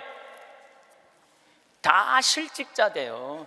그러니까 이놈의 새끼야 공부 열심히 해, 너 공부해야지 먹고 살아, 이런 시대는 끝나요. 이제는 앞으로 어떤 사람들이 정말로 먹기 살기 좋은 시대가 되느냐면 용접하는 사람들, 포크레인 운전할 줄 아는 사람들, 그 다음에 요리 잘하는 사람들, 청소 잘하는 사람들, 이런 사람들이 행복한 시대가 온다니까요. 세상이 너무나 지금 변하고 있어요. 우리 생태마을에 올해 직원들을 채용을 해요. 이것도 귀가 번쩍 분들이 이런 분들이 있을 거예요. 야, 나도 한번 거기 가볼까? 근데 이번에 자격은 뭐냐면 고등학교 졸업 예정자들만 뽑아요. 나는 대학 졸업 예정자들도 안 뽑아요. 대학원 졸업 예정자들도 안 뽑아요. 혹여 가끔 대학 졸업한 사람들, 대학원 다니는 사람들 뽑아요. 우리도 뽑는데 월급은 고등학교 졸업한 사람이나 대학 졸업한 사람이나 대학원 졸업한 사람이나 우리 생태마을 첫 월급은 똑같이 200만 원이에요. 고등학교 졸업해도 직원으로 되면 무조건 200만 원이에요. 아니 생각을 해봐요. 아니 매주 띄우는데 뭐하러 대학원 자격증이 필요해? 아니 배추 심는데 뭐하러 대학 졸업한 사람이 필요해요? 우리 생태마을에 필요한 사람은 어떤 사람이 필요하냐 하면 성실한 사람, 성격 좋은 사람, 이런 사람이 필요해요. 그리고 뭐 우리 생태마을에 지금 다녀간 사람이 100명도 넘죠. 우리 직원이 지금 한 40명 되니까 많이 바뀌어요. 근데 남아있는 사람이 어떤 사람이 남아있느냐 하면은 가정환경 행복했던 사람, 성실한 사람, 이런 사람들이 남아있어요. 가정환경 불행했던 사람, 어린 시절을 힘들게 지냈던 사람은요 많이 견뎌야 6개월이에요. 그러니까 이제는 공부를 잘하는 사람이 성공하는 시대가 아니라, 공부를 잘하는 사람이 성공하는 시대가 아니라 행복한 사람이 성공하는 시대가 오는 거예요. 근데 우리나라 OECD 국가 어린이 행복지수 조사를 해봤는데 11살, 13살, 15살을 대상으로 행복지수를 점수를 내봤는데 노르웨이가 95점인데 우리나라 애들이 60점이에요. 우리나라 애들은 안 행복해요. 이거 OECD 국가 중에 우리나라가 꼴등이에요. 심각합니다. 왜 심각하냐 하면은 어렸을 때 안 행복한 애들이 커서 행복할 것 같아요? 절대 그런 일은 없어요. 어렸을 때 추억이 많고 어렸을 때 행복한 애들이 커서도 행복한 거예요. 근데 우리나라는 대학생이 하루에 몇 시간 공부하냐면 4시간 공부해요. 초등학생이 하루에 몇 시간 공부하냐면 5시간 반을 공부를 해요. 중학생은 하루에 몇 시간 공부하느냐면 7시간을 공부해요. 고등학생은 하루에 몇 시간을 공부하느냐면 8시간 반을 공부를 해요. 그럼 여러분들 하루에 8시간 반을 공부한다 그러면은 밥 먹는 시간 1시간, 1시간, 1시간, 3시간 빼고, 그것도 못 먹는다고 그러긴 하지만은, 그리고 학교 가는 시간 빼고, 그러면은요 애들은요 잠자는 거 빼고는 공부만 하는 거예요. 그러니까 얘네들은 엄마, 아빠, 형제들이랑 먹고 마시고 놀 시간이 없어요. 제가 지난 시간에도 말씀드렸지만은 이 세상에 가장 중요한 일은 뭐냐면은 먹고 마시고 노는 일이에요. 우리가 여러분들 왜 예수님하고 추억이 많아요? 예수님은 세리와 죄인들과 먹고 마시고 놀았기 때문에 추억이 많은 거예요. 만약에 예수님이 우리랑 먹고 마시고 놀지 않았다면 우린 추억이 하나도 없을 거예요. 오늘 복음도 막 병자들 고쳐주고 난 다음에 너무너무 마음이 안타까워. 예수님이 너무너무 안타까우니까 내가 마음이 아프다. 저 사람들 먹을 걸 우리가 주자. 그러니까 예수님 먹는 거 진짜 중요하게 여기신 분이에요. 우리가 주자. 없습니다. 아무것도 빵 몇 개 하고 물고기 몇 개밖에 없습니다. 그래도 너희들이 줘라. 다 줘서 배불리 먹여서 보내신 분이 예수님이에요. 그러니까 성서에 보면 먹는 얘기 참 많이 나와요. 예수님 첫 기적도 가나의 혼인잔치에서 먹는 얘기죠. 그렇죠? 세리네 집에 가서 먹었죠. 자케오네 집에 가서 먹었죠. 사마리아 여인하고는 우물가에서 물 먹으면서 얘기했죠. 그러니까 먹고 마시고 노는 일은 참으로 중요한 일이에요. 그럴 때 추억이 많은 거예요. 근데 우리나라 초등학교, 중고등학교 아이들은 엄마 아빠랑 먹고 마시고 놀 일이 없어요. 그러니까 커서도 엄마 아빠하고 추억이 하나도 없는 거예요. 행복했던 순간도 없고. 미국 애들은 초등학교 애들이 우리나라 애들은 5시간 반 공부하는데 미국 애들은 초등학교 애들이 하루에 몇 시간 공부하느냐면 2시간 반 공부해. 그러니까 이거는 공부하는 흉내만 내는 거야. 그 얘네들은 계속 먹고 마시고 노는 거예요. 계속. 제가 미국 강의를 가보면은요, 얘네들이 하는 거는 정말로 먹고 마시고 노는 일이에요. 유럽, 북유럽 애들은 말할 것도 없고 학교 가서도 계속 놀아요. 우리처럼 학원 가갖고 영어, 수학 막 계속 뭐 글쓰기, 뭐 웅변 그런 거를 하는 게 아니라니까요. 그런데 놀랍게도 핀란드 고등학생은 하루에 4시간 공부하는데 우리나라 애들은 하루에 8시간 반을 공부를 해요. 그런데 수학 점수가 핀란드 애들은 544점이고 우리나라 애들은 542점이에요. 4시간 공부하는 애들하고 8시간 반 공부하는 애들하고 수학 시험을 보는데 누가 더 잘 보느냐면은 핀란드 애들이 훨씬 잘 본다는 거예요. 이게 무슨 얘기냐면 여러분들이 자녀들 학원 보내는 거 다 쓸데없는 데다 보내고 있는 거예요. 그 시간에 애들이 학원 가서 뭐 할 것 같아요? 휴대폰 갖고요 게임하고 친구들하고 노는 거예요. 그 시간에 애들 학원 가 있다고 여러분들이 그걸 교육이라고 생각하는 이 대한민국이 불행한 거죠. 그 시간에 엄마 아빠랑 맛있는 음식 만들어 먹고 손잡고 소풍 다니고 눈 바라보고 같이 놀았다면은 걔네들은 건강하게 살았을 거예요. 근데 엄마 아빠하고 그랬던 적이 하나도 없어. 여러분들 사람이 커서요 어렸을 때 가장 기억에 많이 남는 게 뭔지 아세요? 엄마가 맛있는 음식 해줬던 거. 이게 가장 기억에 많이 남는데요. 그리고 가장 행복했던 순간이 뭔지 아세요? 엄마가 맛있는 거 해준 거 너무 맛있게 먹은 거. 그게 가장 행복한 순간이래요. 근데 우리나라 대한민국의 청소년들은 엄마가 맛있는 거 해준 거 먹은 기억이 없어요. 학교 다니느냐고. 그러니까 애들이 행복하지 않은 거죠. 애들은 그냥 서울대학 가야 되니까 경쟁을 해야 돼. 서울대학 가야 돼. 놀 시간이 어딨어. 여러분들 토끼와 거북이 얘기 아세요? 이거 참 웃기지도 않는 얘기 여러분들이 알고 있는 거예요.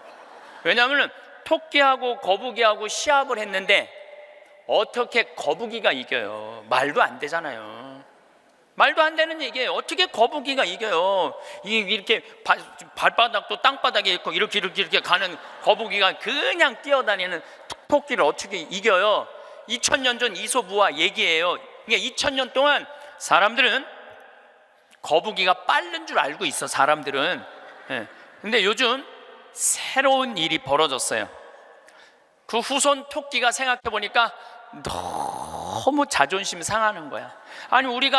아니 이 빠른 우리가 거북이한테 진다는 걸 모든 사람들이 알고 있다는 게 너무 웃기잖아요. 그래갖고 토끼가 거북이한테 도전장을 내요. 다시 시합하자. 2차전을 벌이자. 2차전을 벌이자. 그래갖고 거북이가 생각해 보니까 니네들은 이 토끼들은 막 뛰어야 되기 때문에 심장이 너무 빨리 뛰기 때문에 쉬어야 돼. 그래서 얘네들은 반드시 뭐가 필요하냐면 토끼 잠이 필요해요. 토끼 잠을 자야 돼 얘네들은. 그러니까 거북이는 믿는 구석이 있어. 너 또 토끼 잠 잘 거니까 시합해도 우리가 분명히 이길 것이다. 그래도 거북이가 생각해 보니까 그래도 준비를 해야 될 것 같아. 그래서 거북이도 어떤 준비를 하냐면은 나도 토끼처럼 뒷다리를 똑바로 세우는 훈련을 이제 하기 시작한 거예요. 뒷다리를 세워갖고 내가 빨리 좀 가야 되겠다. 뒷다리. 그걸 생각해 보니까 거북이한테 최고 치명은 뭐냐면 두꺼운 등딱지야. 그래서 등딱지를 가볍게 갈기 시작했어요. 병원 다니면서 나 좀 갈아줘라. 이거 좀 가볍게. 그래갖고 준비를 충분히 했어요. 드디어 2차전이 시작이 됐어요. 아니나 달라 토끼가 총알같이 뛰어나갔죠. 근데 거북이는 뒷다리를 이제 세워놨으니까 거북이도 만만치 않잖아요. 쫙 가면서 믿는 구석이 있어서 어떤 믿는 구석이 있었느냐면은 이제 분명히 저 나무 밑에서는 토끼 잠을 잘 것이다. 그래갖고 토끼가 딱 보니까 역시 멀리서 지가 뒷다리를 세워봤자지. 그래갖고 쫙 오는데 자도 될 것 같아. 딱 잠을 자면서 내가 1시간만 자야지, 2시간 잘 거, 1시간만 자야지. 그런데 이제 거북이는 지나갔어. 지나가면서 네가 그러면 그렇지, 네가 토끼가 토끼 잠을 자야지. 딱 어느 정도 중간까지 갔는데 토끼가 깨어난 거예요. 2시간 잘 거 1시간, 훈련을 열심히 했으니까 1시간 만에 딱 깨어나갖고 거의 결승점 도달점에 총알같이 토끼가 지나간 거예요. 그리고 거북이가 가다 보니까 토끼가 지나간 거예요. 그래서 이제 토끼가 이 불명예를 씻었어요. 드디어 이제 모든 이 짐승계에는 드디어 토끼가 이겼댄다. 걔가 토끼잠을 줄여갖고 그 거북이를 이겼댄다. 근데 이제 누가 슬프기 시작했느냐면 거북이가 슬프기 시작했어요. 내가 지다니, 이건 있을 수 없는 일이다.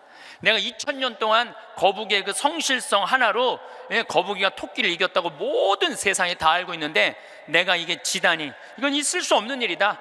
절치부심한 거북이가 다시 토끼한테 도전장을 냈어요. 한 번 더 붙자.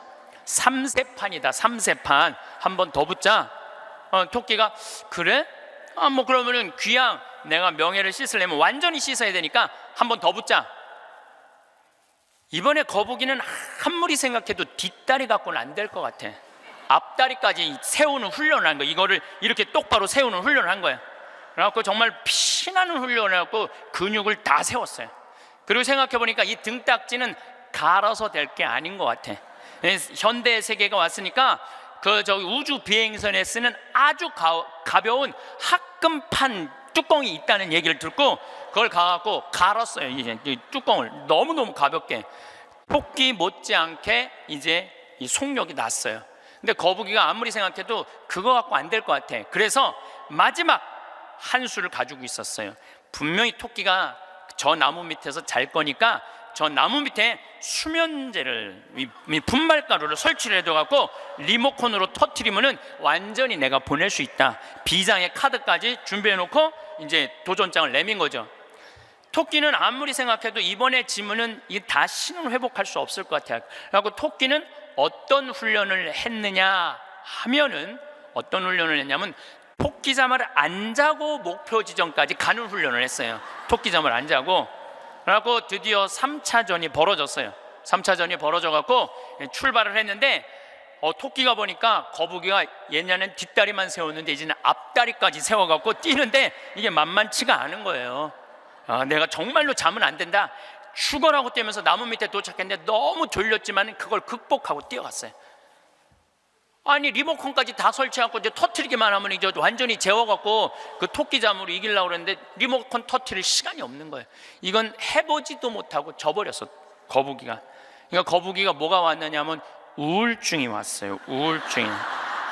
우울증이 야, 내가 저 토끼한테는 정말로 어떻게 해볼 도리가 없단 말인가. 너무 우울증이 슬퍼갖고 이제 자살까지 생각을 했어요. 근데 할아버지가 그 손자 거북이를 보고 이런 말을 해요.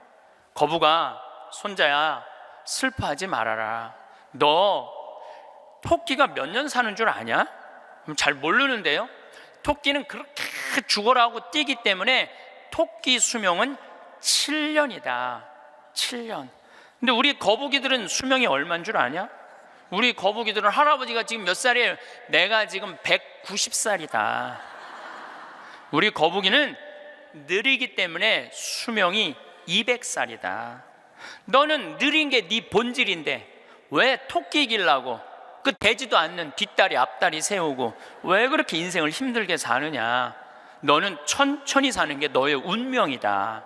그 생각을 해보니까 가만히 생각해 되지도 않는 시합을 2000년 동안 한 자기 거북이하고 토끼, 그게 웃긴 거예요. 그래서 이 거북이는 천천히 다니고 자기의 그 본성에 따라 사니까 사는 게 너무너무 즐거워요. 그러니까 느린 게 빠른 것보다 훨씬 좋구나. 빠르면 7년밖에 못 사는데 느리니까 200년을 사니까 아무리 토끼가 빠르면 왜 빨리 죽는데. 그런데 지금 대한민국은 우리 자녀들을 거북이로 안 키우고 뭘로 키우냐면 토끼로 키우고 있어요. 토끼로 7년밖에 안 살릴 생각을 하고 토끼로 키우고 있어요. 그렇게 가장 큰 희생자가 된 사람이 누구냐면은 사도세자예요. 여러분도 사도세자 얘기 알죠? 네, 사도세자가 언제 죽었느냐면 1762년 이모년에 5월 13일 날 뒤주에 들어가고 5월 22일 날 죽었어요. 8일 동안 있다가. 그런데 이 사도세자는 아버지가 영조인데 아버지의 첫째 아들이 효장세자가 있었는데 9살에 죽어요. 9살에 죽다가 다 40이 넘어서 아들 하나를 얻어요. 이게 바로 이선, 정조는 이산, 정조의 아버지인 사도세자의 진짜 이름은 이선이에요. 사도세자는 죽고 난 다음에 영조가 불러준 이름은 슬픔을 생각해라, 생각살자 슬플 도자 그래갖고 사도세자고 진짜 이름은 이선이에요. 그러니까 40이 넘어서 아들을 하나 얻었으니까 효장세자가 죽고 난 다음에 너무너무 슬펐는데 이 영조는 이 아들이 너무너무 귀했던 거야. 그래갖고 2살에 사도세자 책봉을 해요. 근데 얘가 얼마나 똑똑했느냐 하면은 2살 때 왕자라는 한자를 보고 아버지가 이게 무슨 자냐 그러면 아버지를 가르쳤어요. 이게 아버지 자다. 왕자를 보고 세자짜리를 보고 이거는 누구 무슨 자냐 이건 나다. 2살짜리가 5살 때 효경을 줄줄줄줄 외워요. 영조라는 임금은 공부하기 너무너무 좋아했던 임금이거든요. 그러니까 이게 진짜 똑똑한 놈 만들어 보겠다고, 똑똑한 놈 만들어 보겠다고 선생을 몇 명을 들이냐면 20명을 들여요. 그래갖고 아침, 점심, 저녁으로 가르치는 거야. 계속 가르치는 거야. 그리고 이제 시험을 아버지가 나와서 보는 거예요. 너 사서삼경에 이게 무슨 뜻이냐? 그러면 20명이 둘러있고 5살, 6살짜리가 까먹을 수도 있잖아요. 그러면 대답을 못하면은요 영조가 눈을 부라리면서 이놈 그것도 모르느냐고. 근데 세자는 때릴 수가 없었어요. 누구를 때리냐면 세자를 업고 다니는 내시를 때리는 거예요. 대신 맞는 거예요. 그러니까 여러분도 어린아이가 생각을 해봐요. 내가 문제 하나 못 맞추면은 저 내시들이 두들겨 맞으니 얼마나 이 스트레스를 많이 받아요. 그런데 7살, 10살 때는 칼싸움 하는 거 좋아하잖아요. 저도 어렸을 때 맨날 산에 가고 나무 잘라갖고 맨날 칼싸움 해갖고 여기 맨날 여기 찢어지고 그랬던 기억나요. 이 선은 상궁들하고 칼싸움을 해요. 그걸 본 영조는요 이 상궁들을 때려 죽여요. 그냥. 그걸 보고 이 사도세자는 너무너무 무서웠던 거야, 아버지가. 그런데 딱 12살이 되면서 사도세자는 공부하기가 싫어요. 그래서 이때부터 책만 보면 머리가 지끈지끈 아픈 거예요. 그러니까 조기 교육의 최고의 희생자는 누구냐면은 사도세자예요. 그러니까 아버지는 공부를 가르치는데 아들은 공부하기가 싫은 거야. 그리고 얘가 키가 엄청나게 커요. 사도세자가 뭐 세자 그래갖고 나만큼 조그만 줄 아는데 키가 1m 막 80대고 청룡도를 휘두를 정도로 힘이 좋았다는 거. 관우가 휘두른 청룡도를 휘두르고 그랬다는 거예요. 말도 잘 타고 화살도 잘 쏘고. 근데 아버지는 그게 너무너무 싫었던 거야, 그렇게 하는 게. 그래서 아버지하고 점점 갈등을 일으키면서 광증에 시달려요. 미쳐갖고 나중에는 마지막에 자기가 데리고 있었던 시종들 100명을 죽여요. 마음에 안 들면 칼로 쳐 죽이는 거예요.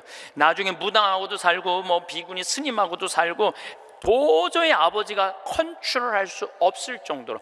엄마도 해경궁 홍씨도 자기 남편을 컨트롤할 수 없어요. 그래서 결국은 죽일 수밖에 없었던 거예요. 이게 사도세자의 슬픔이에요.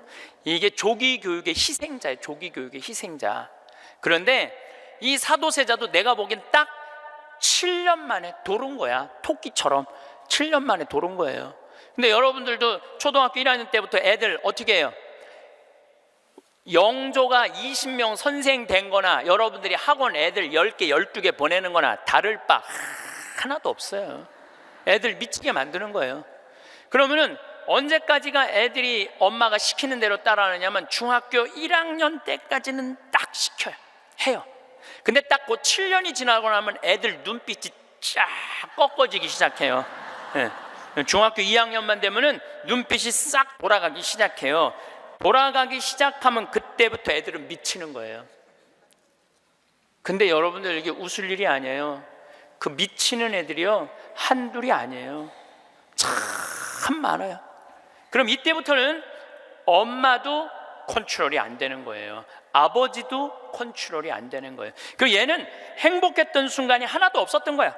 행복했던 순간이 없기 때문에 이때부터는 엄마한테 소리 지르고 물건 던지고 심지어는 엄마를 때리는 아이들도 참 많습니다. 이 엄마들은 어디 가서 얘기도 못해요. 얘기도 못해. 중학교 2학년 3학년 되는 애한테 맞는다, 자식이 무서워서 벌벌벌벌 떠는 부모들이 참 많습니다. 그럼 얘가 미치게 만드는 장본인이 누구예요? 엄마들이에요. 엄마들이 얘를 미치게 만드는 거예요. 미쳐갖고 이제 애가 이렇게 뛰고 저렇게 뛰면 나한테 데리고 와요. 그러면 얘네들 눈빛이 싹 돌아간 걸 내가 봐요. 그럼 상담을 해보잖아요. 그럼 걔네들이 나한테 하는 얘기가 자기는 초등학교 때 자기 자유시간이 하나도 없었다는 거예요. 자유시간 하나도 없이 엄마가 이 학원 가라면 저 학원 가고 저 학원 가고 저라고. 이 사도세자가 뭐라 하냐면 자기 속에서는 울화증이 일어났다. 울화증이. 만약에 영조가 사도세자가 그렇게 무기신식이라는 무에서도 편해요. 사도세자가 그만큼 똑똑한 사람이었고, 만약에 영조가 이 아들을 정말로 청룡도도 마음대로 하게 하고 창, 활, 말 다 잘 탔거든요. 그렇게 키웠다면 우리나라는 광개토왕 대왕만큼 훌륭한 군주, 강력한 군주를 18세기에 모실 수 있었을 거야. 사도세자가 죽고 난 다음에 정조가 임금이 됐잖아요. 권력 기반이 취약했어요. 그 다음에 정조가 1800년에 죽고 순조, 헌종, 철종, 고종 다 7살, 10살, 18살, 17살짜리들이 왕 되면서 조선은 끝난 거예요. 여러분들도 지금 가만히 생각해 봐요. 지금 내가 하나 둘 가지고 있는 애 공부 그렇게 시켜갖고 미쳤어. 그렇게 미쳤어? 그러면요 그 집안은요 나중으로도 희망이 없는 집안이에요. 그리고 참 고치기 힘든 병이 뭔지 아세요? 정신병이에요. 제가 수많은 사람들을 만나면서, 수많은 아이들을 만나면서 가장 고치기 힘든 병이 정신병이에요. 우울증이라든가 조울증이라든가 이렇게 걸린 사람들은 평생 병원에 들락날락하고 평생 약 먹다가 결국은 그렇게 죽는 거예요. 근데 자기 자식을 뒤주에 가둬서 죽이지는 않지만, 여기 있는 분들 중에 뒤주에 가둬서 죽일 사람은 없지만은 그렇게 미치게 만드는 부모들이 참 많다는 거예요. 미치게 만드는 거예요. 그놈의 1등 병 때문에. 여러분들 초등학교 때 막 뛰어노는 애 중에 미치는 애들은 없어요. 초등학교 때 막 엄마 아빠랑 같이 뛰어놀고 들로 산으로 뭐 친구들하고 어울리고 엄마 아빠하고 먹고 마시고 논 아이들 중에 미치는 애들은 없어요. 어떤 애들이 미치냐면 되지도 않는, 머리 돌아가지도 않는 책상에서 학원에서 시달리면서 미치는 애들이 많은 거죠. 거북이가 등딱지 합금으로 바꾸듯이 자식 영어 발음 좋게 한다고 혀 이렇게 늘리는 수술하고 초등학생들한테 10개씩 학원 다니게 하는 일이 자식 미치게 만드는 일이에요. 이렇게 얘기해요. 엄마 나 왜 이렇게 공부해야 돼? 너 1살서부터 30살 때까지 열심히 공부해서 나중에 행복하게 하려고 그래. 나중에 행복한 건 없어요. 행복하려면 언제 행복해야 돼? 지금 행복해야 돼요. 지금 행복하지 않는 애는 나중에도 안 행복해요. 여러분들도 마찬가지입니다. 많은 분들이 나는 이제 아파트도 사놓고 애들 결혼도 시켜놓고 내가 이제 60살서부터 나중에 행복해야지. 그런 분은요 떨커덕, 오늘 아침에도 내가 나오면서 암 걸린 분 안수기도를 해주고 나왔는데 내 손에서 안 나와도 안수를 받고 싶다 그래서 내가 해주고 왔어요. 내 손에서 안 나와도 안수를 받고 싶다 그래서 해주고 나왔는데 자매님 보니까 굉장히 건강한데 무슨 암 말기래요. 대개 우리는요 나중은 안 기다려요. 그러니까 행복하려면 언제 행복해야 돼? 지금 행복해야 돼. 지금 맛있는 거 사 먹으려면 언제 사 먹어? 지금 사 먹어야 돼. 나중에 사 먹지 말고. 경치 좋은 데 가려면 언제 가야 돼? 지금 가야 돼. 지금. 나중에 가지 말고. 근데 우리는 애들한테 이렇게 얘기한단 말이에요. 너 1살서부터 30살 때까지 고생해야지 나중에 행복하다는 거. 이제는 1살서부터 30살까지 공부 죽어라 해도 행복한 시대는 갔어요.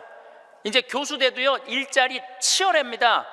지금 변호사들, 노는 변호사들 수두룩하게 많습니다. 이제는 머리로 사는 애들이 행복한 세상이 오는 게 아니라 몸으로 사는 애들이 행복한 세상이 다가오고 있어요. 나는 어제도 우리 직원이 저녁에 이제 대전에서 강의 끝나고 들어갔는데 고등학교 졸업하고 군대 갔다 와서 대학교 다니다 때려치고 우리 집에 왔어요. 내가 이렇게 물어봤어요. 이리 와봐라, 너 오늘 이 강의 준비하면서 네가 지금 대학교 4년을 다녔으면은 얼마를 대학에다가 쏟아 넣을 것 같아? 1억 쏟아 넣는데 1억 쏟아 넣지? 근데 너 이제 대학 안 다니니까 1억은 이제 모아놓은 거 아니야? 그럼 그 1억 너한테 안 쏟아놓으면 엄마는 그 돈 갖고 뭐 할 것 같아? 엄마는 노후대책연금 붓겠죠. 그래, 엄마는 노후대책연금 붓고 넌 1억 저축하고 벌써 니네 집은 2억 벌은 집이다. 대학을 안 다니면 안 다닐수록 돈을 버는 거다. 근데 너 지금 내가 이번에도 월급을 한 1년 안 됐는데 340만 원 올려줬어요. 우리는 5년만 근무하면 무조건 300만 원씩 받을도록 내가 해주는 거예요. 그럼 너 지금 5년 4년 근무하면 너 1억 모은다. 기숙사에서 먹고 자고 쓸 일도 없고, 거기는 해만 떨어지면 돈 쓸 데도 없어요. 너 그러면은 4년 동안 딴짓 안 하고 착실히 돈 벌으면 너 1억 버는 거야. 그럼 넌 30 전에 2억짜리 아파트 살 수 있는 거야. 우리나라 지금 대학 나온 45만 명 졸업하는데 제대로 된 직장에 취직하는 숫자가 몇 명이에요? 5만 명밖에 안 돼요. 40만 명은 2년 3년 빈둥빈둥거리고, 심지어는 엄마 아버지가 애들 때문에 경비에 나가갖고 그거 해갖고 애들 생활비 대주고 뒷돈 대주고 그러고 있는 거예요. 그러니까 지금 여러분들 지금 대한민국에서 없애버려야 되는 건 내가 보기엔 대학이야. 대학만 없어지면 전부 일의 소중한 가치를 배우고 다 행복하게 살 수 있어. 아니, 대학 졸업하고 딱딱딱 취직하면은 내가 왜 대학을 귀하게 여기지 않아요? 대학 졸업하는 애 거의 반 이상은 빈둥빈둥 놀고 있는데, 그러니까 우리나라 할머니 60, 70 된 분은 쓸 머리 나쁜 몸으로 살 놈한테 돈 쏟아 넣느냐고. 세계 빈곤율, 노인 빈곤율이 우리나라가 1위예요. 1위. 돈이 없어요. 다른 나라 사람들은 나이를 먹으면 얼마나 럭셔리하게 사는데요. 놀지도 못하고 죽어라 30살까지 나중에 행복하려고 공부했는데 취직 안 되면 그 허탈감, 좌절, 이거는 어른들은 상상할 수 없을 만큼 힘든 거예요. 상상할 수 없을 만큼. 한 3달 전에 아주 이쁘장한 여자아이가 절 찾아왔어요. 공부도 굉장히 잘하는 아이예요.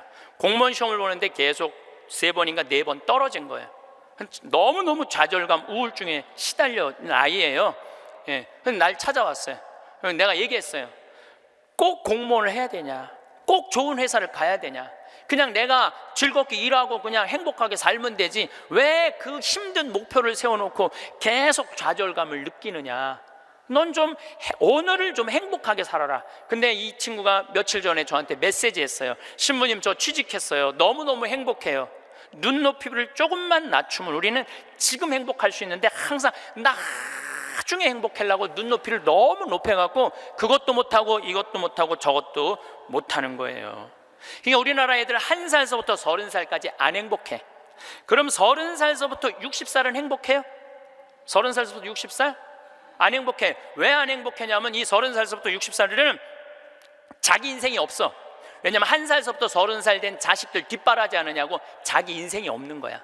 그러니까 자기를 위해서 학원을 다녀봤던 적이 없어. 30살서부터 60살들은 기타 학원을 다닌다든지 피아노 학원을 다닌다든지 꽃꽂이 학원을 다닌다든지 나처럼 필라테스 학원을 다닌다든지 자기를 위해서 이런 학원을 다녀본 적이 없어. 자기 인생이 없어. 오로지 자식 뒷바라지 않으냐고. 그래서 헬리콥터 맘이라고 그러잖아요. 자식 뒤 뺑글뺑글 따라다니는 거야. 초등학교 유치원 따라다녀, 초등학교 따라다녀, 중고등학교 따라다녀, 심지어는 대학까지 따라다닌다는 거예요. 그래갖고 커리큘럼 수업 과정 짜주군 엄마들 많아.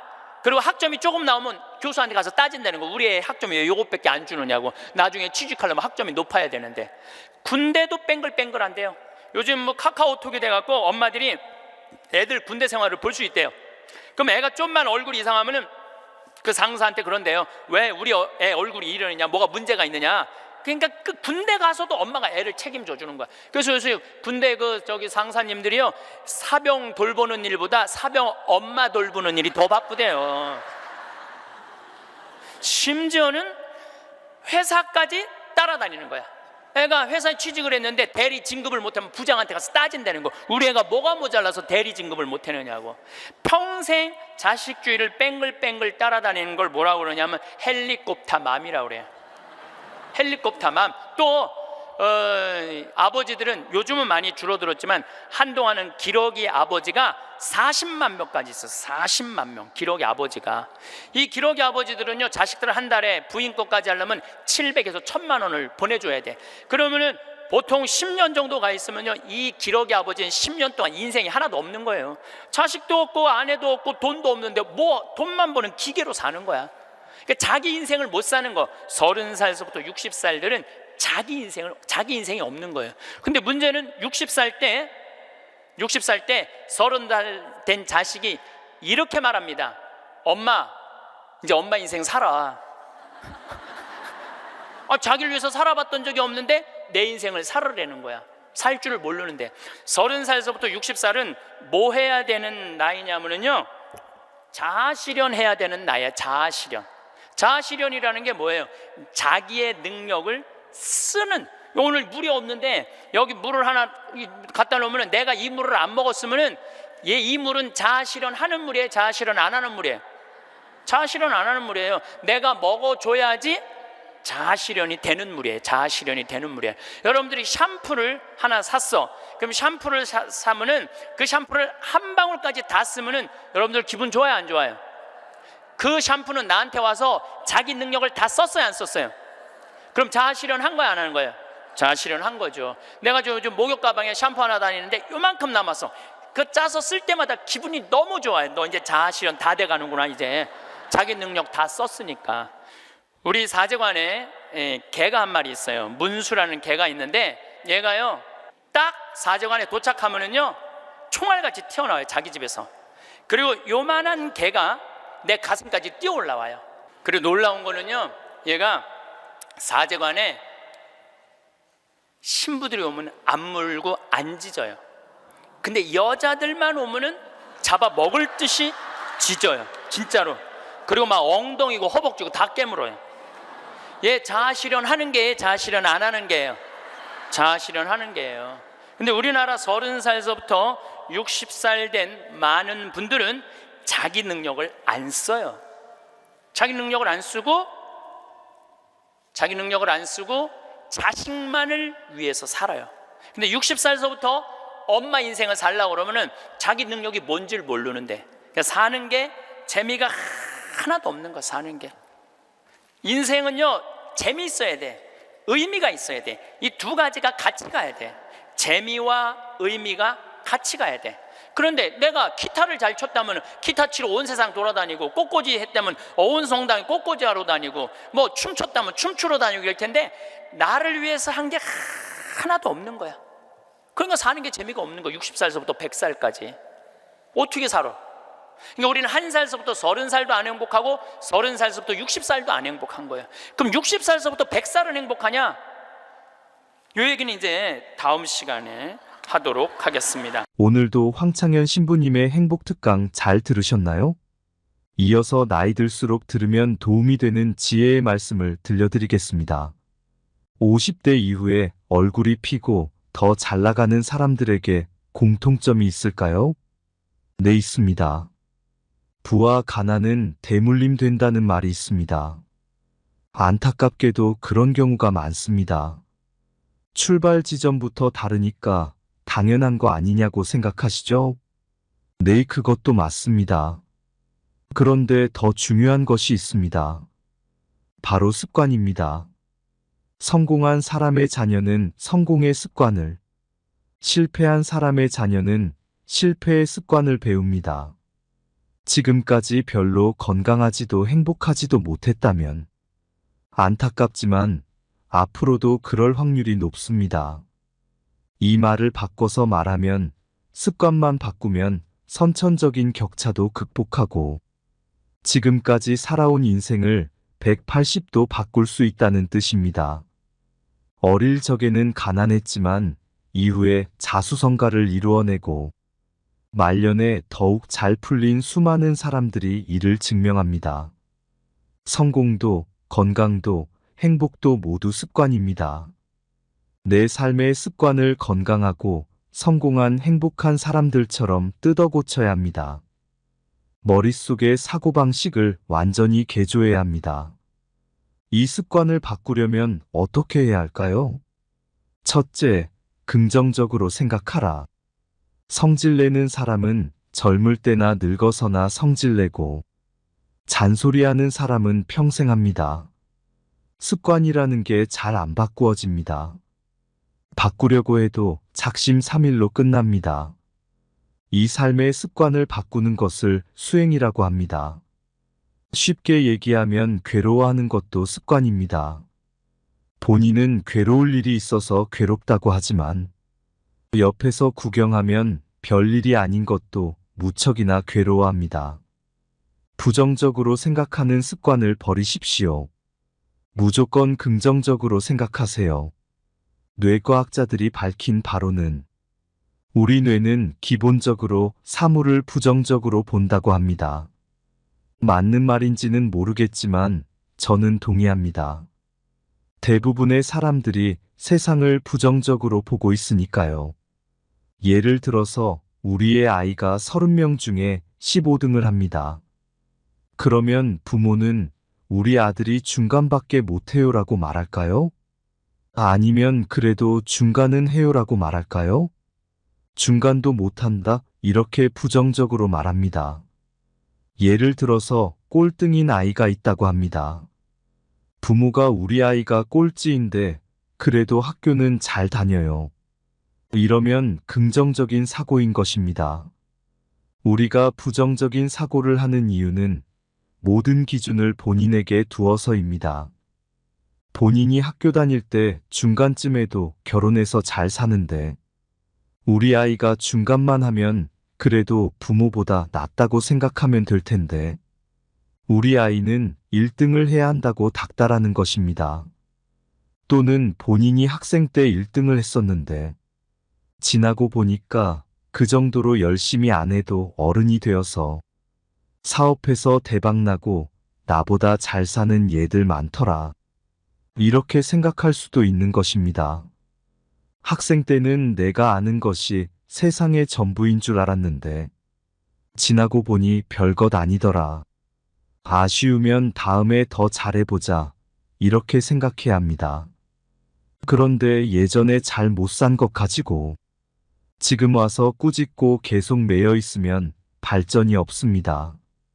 넘어졌으면 발딱 일어나서 전진해야지. 앉아서 계속 울고만 있으면 안 됩니다. 어릴 때를 한번 돌아보세요. 우리 초등학교 때 중학생들 부러웠죠? 얼른 커서 교복도 입고 친구들이랑 어울려 다니고 좋아 보였잖아요. 중고등학교 때 공부하느라 바쁠 때는 대학생들 부러웠죠? 나는 공부하느라 죽겠는데 대학생은 연애하고요. 대학생 때는 취직한 선배 부러웠죠? 회사 다니면서 돈도 벌고 여행도 다니고요. 내가 초등학교 때는 초등학교가 죽겠고, 중학교 때는 중학교가 죽겠고, 대학 가면 대학이 죽겠고, 직장 다니면 직장이 죽을 것 같은 것입니다. 혼자 살면 혼자 사는 게 죽겠고, 결혼하면 결혼해서 죽겠고, 애 키우면 애 키운다고 죽겠고, 그러니까 맨날 죽겠다고만 합니다. 오지 않는 미래를 보고 남만 부러워하고 자신의 일은 걱정합니다. 그 시절에는 죽겠다고 해놓고 이제는 또 그리워합니다. 지금 생각해보면 초등학교 때, 사춘기 때, 대학생 때를 그리워합니다. 우리는 인생을 늘 거꾸로 놉니다. 60살이면 내가 벌써 늙었다고 하면서 내가 50만 됐어도 하시지요. 그런데 70대이신 분한테 물어보세요. 내가 60만 됐어도 해요. 80된 분한테 물어보세요. 70만 됐어도 합니다. 저희 아버님이 80이 넘어 혼자 사셨는데, 아이고, 내가 70만 됐어도 다른 할머니 만나볼 텐데 하셨어요. 인생은 어떻게 살아야 할까요? 10대는 10대가 좋은 줄 알고, 20대는 20대가 좋은 줄 알고, 30대는 30대가 좋아서, 40대는 40대가 좋은 줄을 알아야 합니다. 50대는 50대가 좋은 줄 알고, 60대는 60대가 제일 좋은 줄 알아야 합니다. 60대면 애 키울 일도 없고요. 회사에서 눈치 보고 승진해야 할 일도 없잖아요. 그러니 좀 자유롭게 사시고요. 아이들도 많이 컸으니 신경 쓰지 않아도 되고요. 나이 들면 좋은 점 많이 있잖아요. 우선 공부 안 해도 됩니다. 어릴 때 시험 치는 것 얼마나 힘들었습니까? 젊을 때는 집 장만하느라 고생하고 아이 키우는 것 걱정했는데, 이제 그런 것 신경 쓰지 않아도 됩니다. 나는 처음부터 그런 걱정 안 하고 살았지만요. 60이 좋은 줄을 알아야 합니다. 둘째 과하지 말라. 인생은 60부터라는 말도 있지요. 그런데 너무 욕심부려서 중년의 신체가 청춘이라고는 생각하지는 마세요. 나이 50, 60이 되면 청춘일 때와는 다르게 조금씩 버려야 합니다. 말을 줄여야 합니다. 젊을 때는 말 많으면 입도 싸다 말도 잘한다 이러지만, 나이 들어서 말이 많으면 잔소리입니다. 이게 추합니다. 젊을 때는 욕심이고 야망이지만 늙어서는 노욕입니다. 깐깐함을 버리고 너그러워져야 합니다. 집착도 놓고 욕망도 놓아야 합니다. 무기력한 것이 아니라 놓는 과정을 겪어야 합니다. 가을이 되면 나뭇잎이 더 이상 성장 안 하고 노랗게 빨갛게 물들지 않습니까?